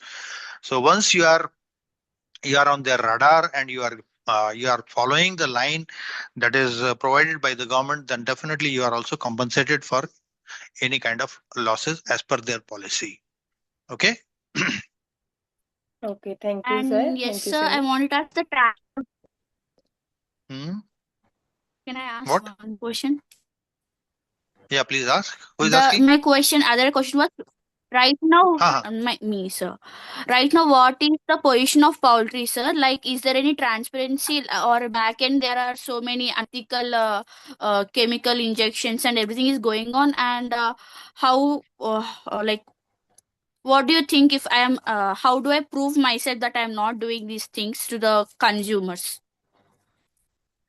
See, how Like, do you prove that is there any whatever you are transparency? producing? Yes. What you can do is you can send your samples to NABL accredited laboratories. Whatever samples, suppose you are producing eggs, then you can send some samples of your egg to the NABL accredited laboratories, and then they will provide you the report, what all proximate principles are there, what all residues are there, what are this heavy metals are there, what all antibiotics are there. So that is a quality certification provided by NABL. So you can go for such kind of quality certification, and that is a sufficient proof that what kind of product you are selling. Then you can promote your products as organic products also. For that also there is a policy. You can go for organic food production, organic poultry production, and once your farm is certified as organic, then definitely you will have a different kind of markets, different kind of clientele, different kind of pricing. So all those things you have to follow. GMP, good management practices. There are certain set of rules and regulations, and certain set of do's and don'ts that you have to follow to get this kind of certification. So quality certifications you should get to get into the mainstream market. Okay. Thank you very Yeah. much, sir, for clarifying my questions. Thank you. Welcome. Thank you, Always Sandeep. welcome. Thank you, sir. Mohammed So now, Danish, Mohammed.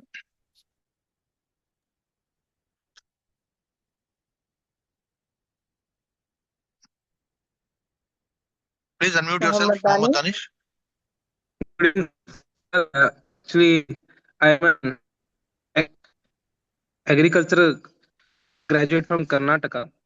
My question was that nowadays black soldier fly larvae are being used for poultry feed.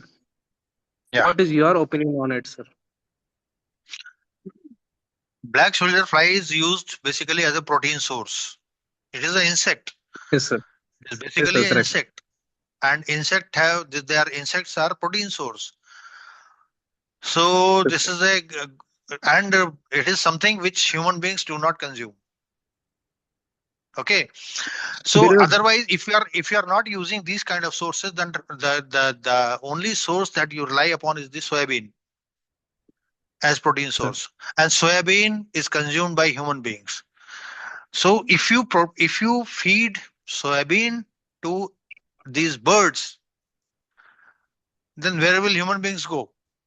As I said, that Correct. population of human beings is increasing, population of birds is also increasing, population of other livestock is also increasing.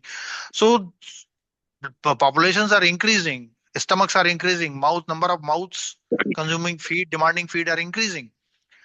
So where will human beings go? If you start feeding maize and corn and this soybean, or for that matter rice, to these birds. That is why scientists are continuously adding such items to the feed inventory which are not consumed by human beings, and they do not pose any competition with human beings. Correct. Okay, so black So there is a soldier general fly. perception that so there is a Hmm, general perception that the feed that we give to poultry is deficient in protein. So is it true? no, as I said earlier also, poultry, the production system of poultry is the most precise one. Here we provide the birds with the exact amount of protein, exact amount of energy, exact amount of fat, exact amount of fiber that is required by the poultry. We have already standardized the whole production system, whole feeding regime of these birds. So there is no question of giving high or low protein to these birds. If you start producing giving low protein to birds, they will not grow. If you are growing for broiler purposes, the protein is required for building muscles, for building for gaining body weight. So if you cut on protein, the birds will not grow, and if they do not grow, you will not fetch market price. It is as simple as that. And if you do not provide calcium to your layer birds, there also you will face problem. The birds will stop giving eggs, Sir, because actually, I was egg intending is. to start a black soldier fly larvae farm Mhm. to supply all these poultry farms. Yes, you can do that. So, yes, sir. What is your opinion on the scope of this business? Like, Yeah, is very it good scope, sustainable very good scope, very good and is scope, it very good scope. profitable? Yeah, it is profitable. It is it has got good scope. Then there is another product, Azola. Might have heard Yes, this sir. name, Azola farming. Azola. Yeah. Yes, sir. Azola. Correct. So people are doing Azola farming also. This is also a Yes, protein sir. source. So So one any more. protein source, yeah, which is cheaper than soybean will do.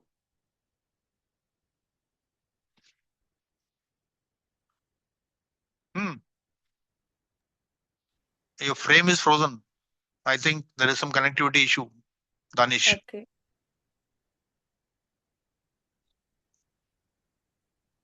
Mohammed Yeah. Danish, Hello.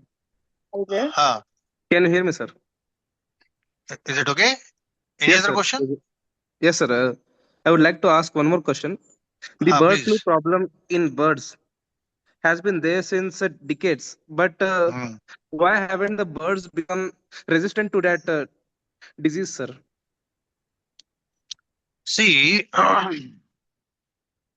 bird flu is a viral disease, Hmm. Just and COVID we got in humans. yes, yeah, just like COVID, just like COVID. Yes, So you might have heard during COVID period, the COVID is changing its DNA. It is changing its structure. correct, So sir. this is very peculiar about viruses. They keep on mutating, and you develop a vaccine today, tomorrow they mutate, and again another strain comes. Then your vaccine is waste. So this is one very big factor why this scientists are there. They are not able to produce a single vaccine which can take care of all the different strains of these viruses. But Are you getting my point? they- but so, No, your voice is cracking. Mohammed uh, Danish, your network is not working properly. second, Your voice is Here, cracking. Mohammed. Yes, you can post your query in the chat section, and Asta, please carry on the queries of next participant. Okay. Yeah. Any other question? Okay. Yes, sir. There is a question from Shivani. She is a MSc graduate from Telangana. She is Mm-hmm. asking two questions. Her first question is, if a beginner wants to start a poultry farm business, what is the approximate initial investment required? Where can quality chicks be purchased? What basic machinery and equipments are needed? And where can they be procured? And which poultry species or breed is most suitable for beginners, considering profitability and ease of management? Her second question is, what are the common diseases affecting poultry birds? How can they be identified at an early stage? And what preventive measure should beginners follow to reduce disease losses? First thing first, the very this word that what is her name? The participant has asked is for the beginner. The very first thing that the beginner has to do is to undergo training. That I have been telling repeatedly, and the question in these two parts of the question, she has asked the whole poultry science. Okay, so it's very difficult to answer it in this session. My advice is she should come to this institute and she should join this training. She will get answers to all the questions, and these questions will be answered in 5 days training, not in a few moments. Okay. Okay, thank you, sir. Now let's move Yeah. on to the next question, which is from Ankit Yadav. He is from Banda University of Agriculture and Technology. His question is, why proper ventilation is required in poultry house and why light is important in poultry management subsidy for poultry farming? Yeah. Light is important. Ventilation is important. If you don't ventilate, even you will suffocate. If you don't ventilate, if you are not in proper ventilation, you will also suffocate. So when you are rearing poultry, from the poultry litter, a lot of obnoxious gases are produced like ammonia, nitrous oxide, nitric oxide. So these gases, the hydrogen sulfide, so these gases are obnoxious and they pose health hazards for the birds. So they need to be forced out of the shed. So for that, ventilation is very much required, and if proper ventilation is not there, definitely birds productivity will be affected. Birds health will be affected, and which will lead to lower productivity of the birds. So there are nowadays gas sensors are available. Now IoT is entering into this trade, into this business. So IoT, these sensors are available, which can be used to sense the concentration of obnoxious gases, and accordingly you can connect your ventilation. Okay, so you can connect your ventilation circuits, and that sensors can switch on or switch off the ventilation as and when required. Similarly, you have temperature sensors. You can get the temperatures set so that within the house you can maintain proper comfortable temperatures for the birds. So that is how you can do that. So ventilation is very important. And second part was light. See, birds, they they require particular photo period for production. For layer birds it is different. For broilers it is different. Why photo period is required? Even turkey, guinea fowls are very sensitive to this photo period and protein content in their diets. So if there is low protein and the photo period is less, then they will not produce during winters. They don't produce because of this photo period. The light, they get less of light, so they don't produce during winters. So now this photo period, we have increased the photo period to this guinea fowls, and now they started producing. So light also plays a very important role in production, and there are standardized lighting regimes. For how much hours, how many hours in a day you have to provide light, and at what intensity of light you have to provide. As I said, this is a very precise production system. Everything has been standardized. Even lighting has been standardized. What should be the intensity of light, for what duration it should be switched on, for what duration it should be switched off. All those things, they have been standardized. Okay. Okay, thank you, sir. And now there are few more questions. Sir, with your due permission, can we continue? Please ask. Please ask. Okay, thank you, sir. Hmm. This is question from Bilal Ahmed. He's a UG student from Karnataka.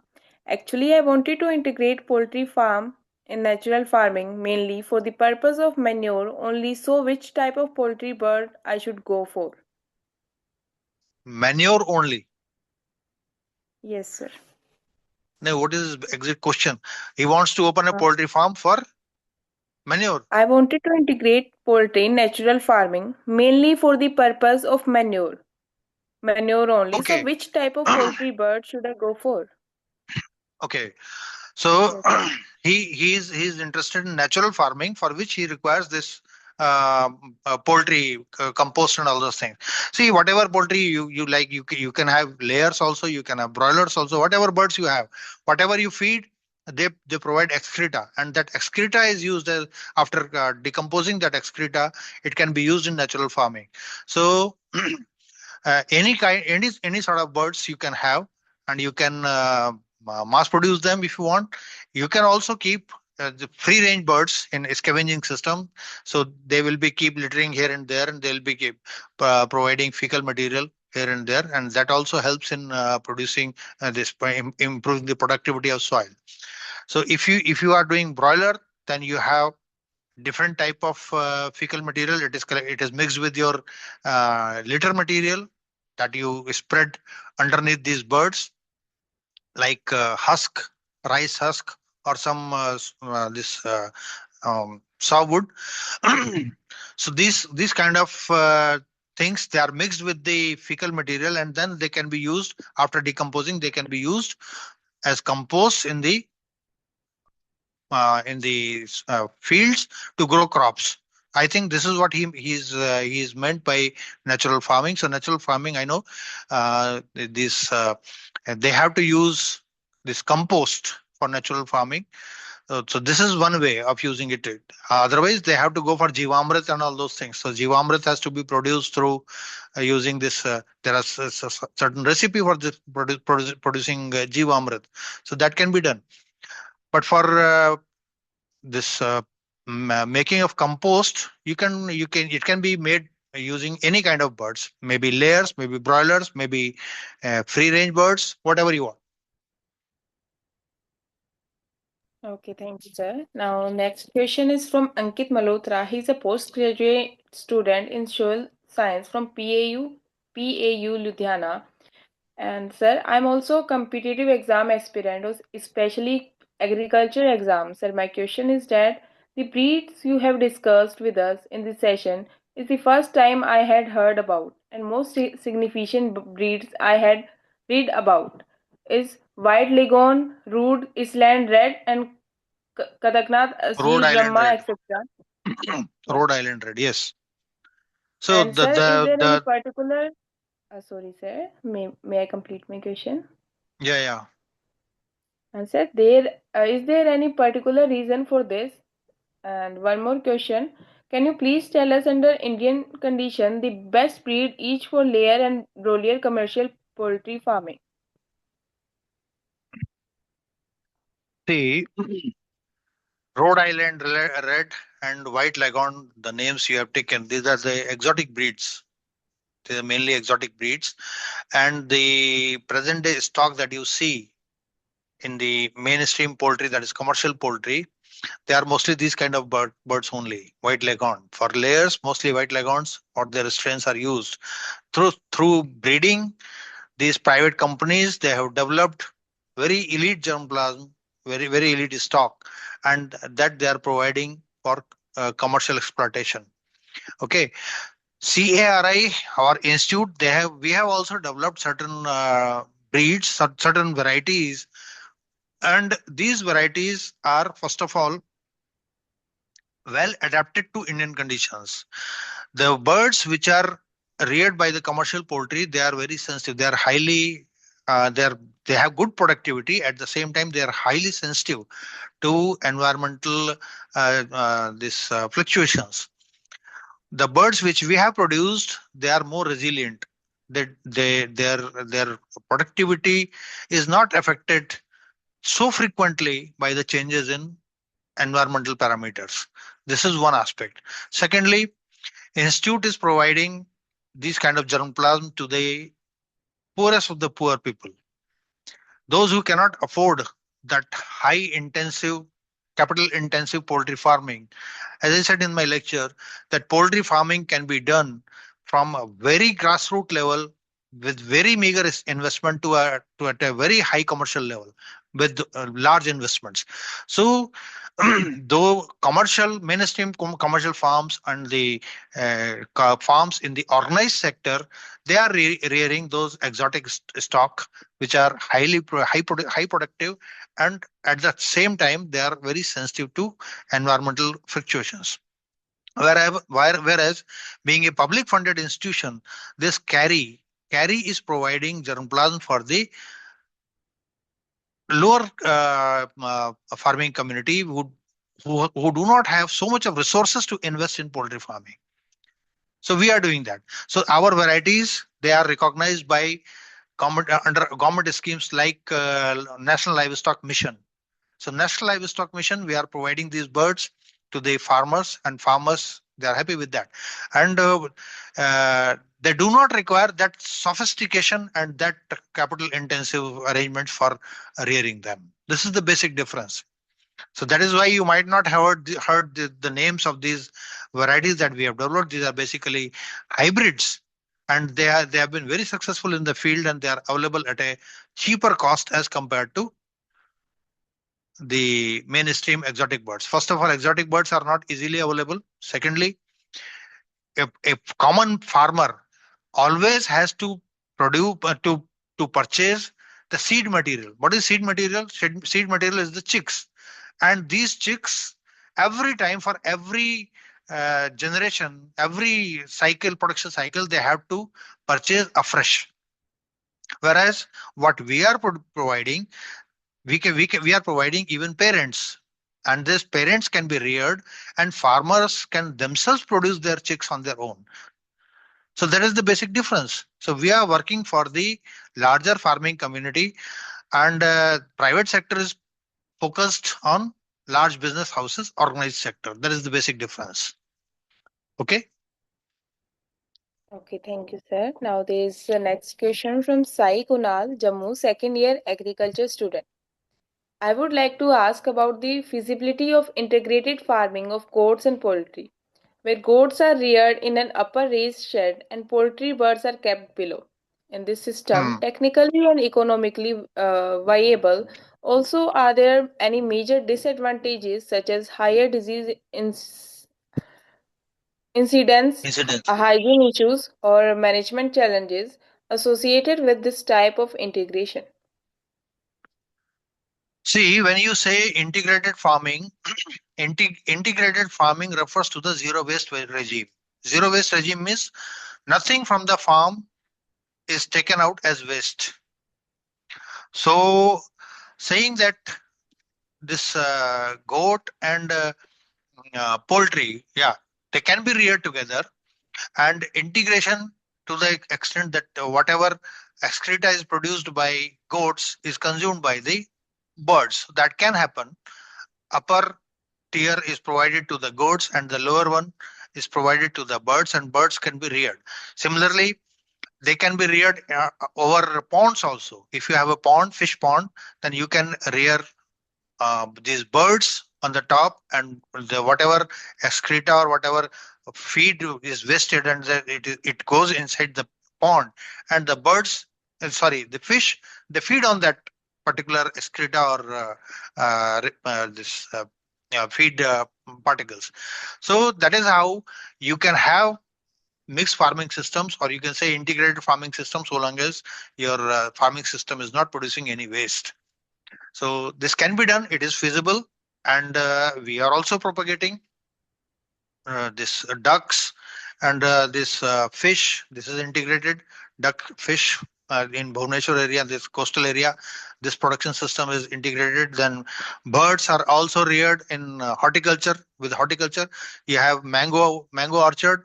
You leave some birds in that orchard, there will not be any insect which will be harmful for the mango crop. So that way, integration can be done, and it is being done by being practiced by the farming community. Okay. Okay, thank you, sir. Now there is next question from Tejas Kumar, PhD in Plant Pathology, University of Agriculture Sciences, Raichur. What is the recommended feed plan and daily feed requirement for a poultry farm with 100 boilers hen, including starter, grower, and finisher feed types to ensure balanced nutrition, optimal growth, and better feed conversion ratio, and cost-effective feed supply management under small-scale farming conditions? Again, this is the whole course on broiler farming.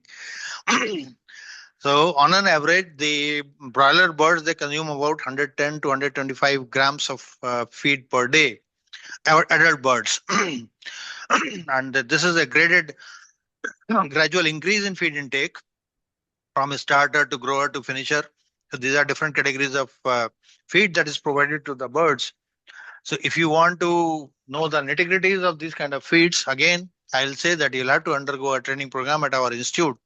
Come and join next month. You are most welcome, and you will get answers to all these questions in detail.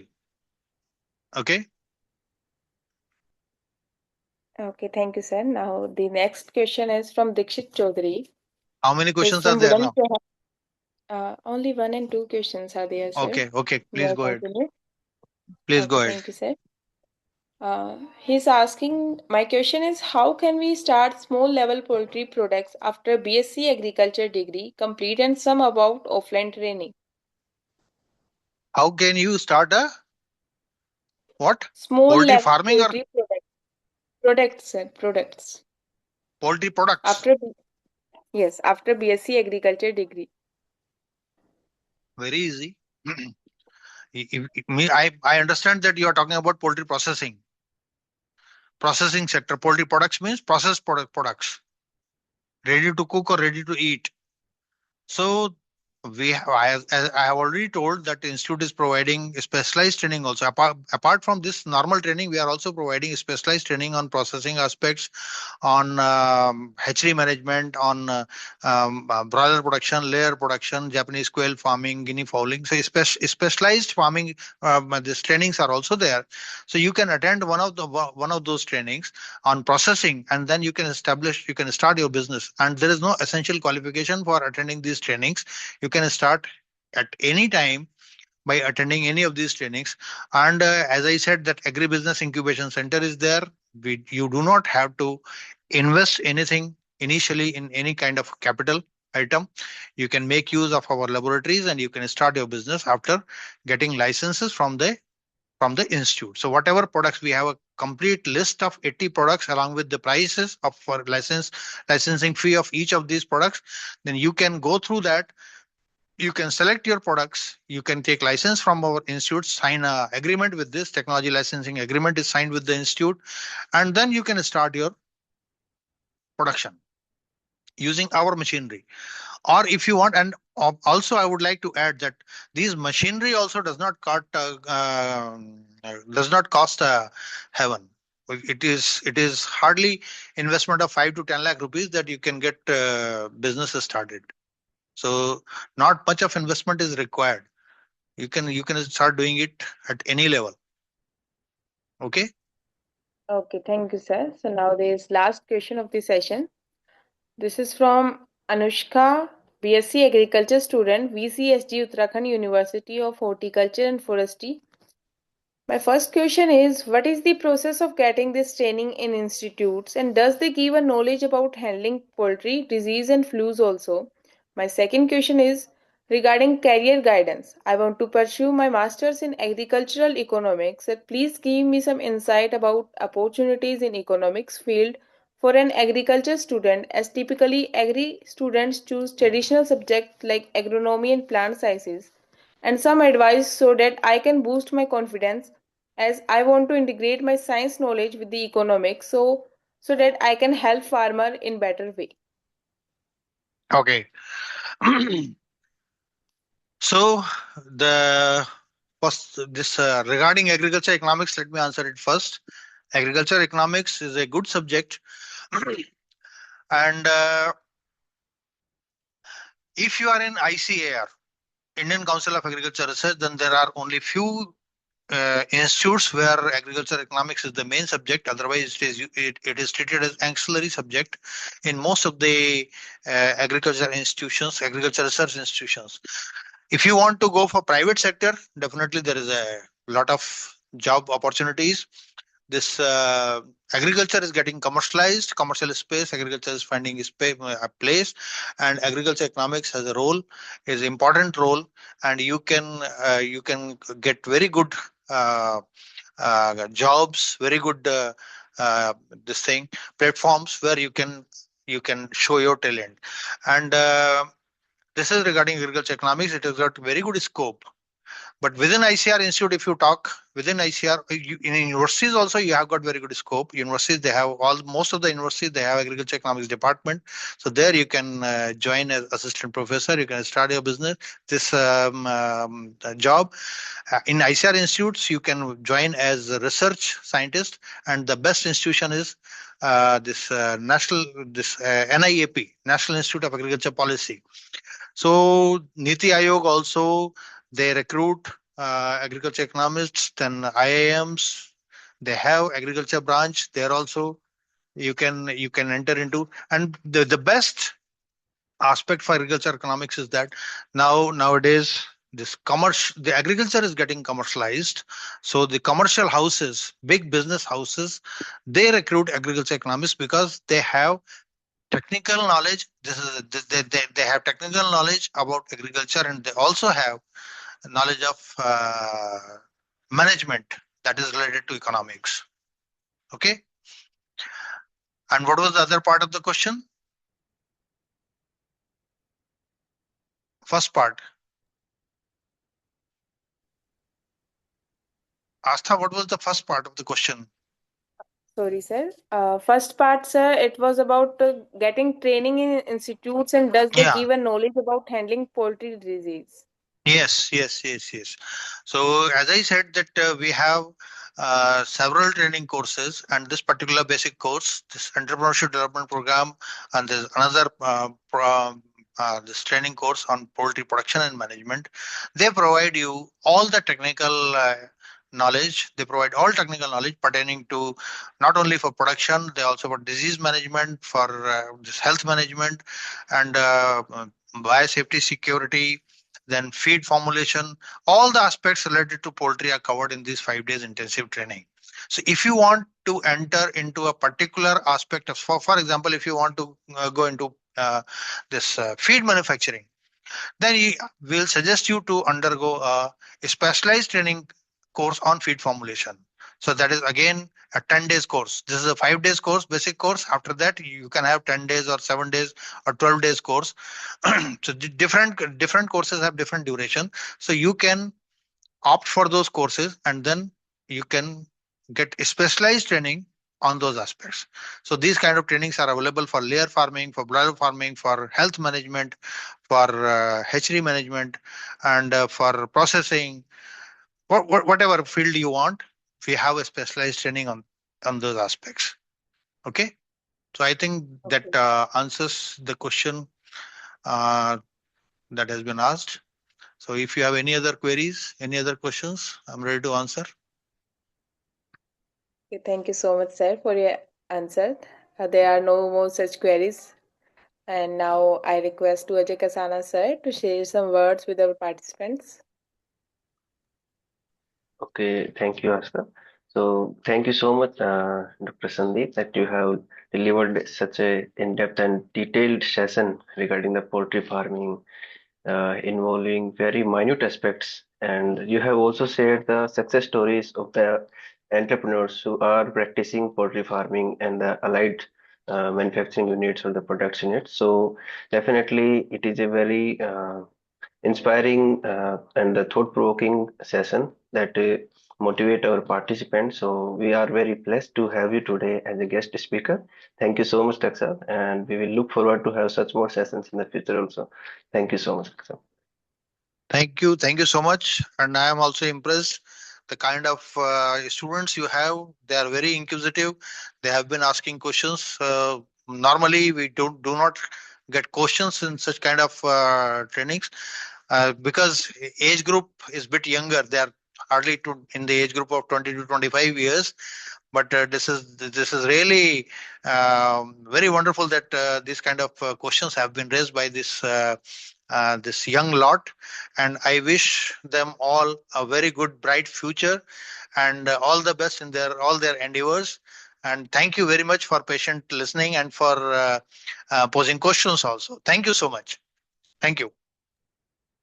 Thank you so much, sir, for your blessings. And now, on behalf of Agri SAARTHI team, I extend my sincere gratitude and heartfelt thank you to our esteemed speaker, Dr. Sandeep Kumar, for his enlightening session on entrepreneurship opportunities in poultry farming. Sir, your valuable insights, practical experiences, and clear guidance have truly inspired our participants and provided a strong roadmap for those aspiring to build successful ventures in the poultry farming.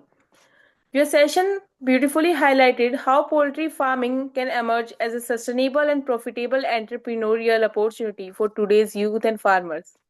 I would also like to express our special thanks to Dr. O.P. Chaudhary sir for his continuous guidance, encouragement, and unwavering support, which always motivate us to organize such meaningful and knowledge-driven programs. My sincere gratitude also goes to Mr. Ajay Kasana sir for his valuable presence and constant support toward Agri SAARTHI initiatives. Sir, your encouragement plays a vital role in strengthening our efforts toward agriculture, entrepreneurship, and innovation. I would also like to thank all the participants for their active involvement, which made the session interactive and successful. And once again, on behalf of Agri SAARTHI team, thank you everyone for being a part of this wonderful learning experience, and a very special thanks to our speaker, Dr. Sandeep Kumar. Thank you so much, sir, for coming here and giving such a nice session. And now, there is a reminder for student attendance link will be shared in the chat box. Please fill it out before leaving the session. And tomorrow we will meet at the same time, 6 to 8 p.m. Thank you, all of you. Astaji, small correction. My name is Sandeep Saran, not Sandeep Kumar. So if someone comes here searching for Sandeep Kumar, you will not find. Okay. So Sandeep Saran is my correct name, Dr. Sandeep Saran. If anyone is coming to this institute, we are there to welcome them. Okay. Thank you so much. Sorry, sir. Thank you. Sorry, sir.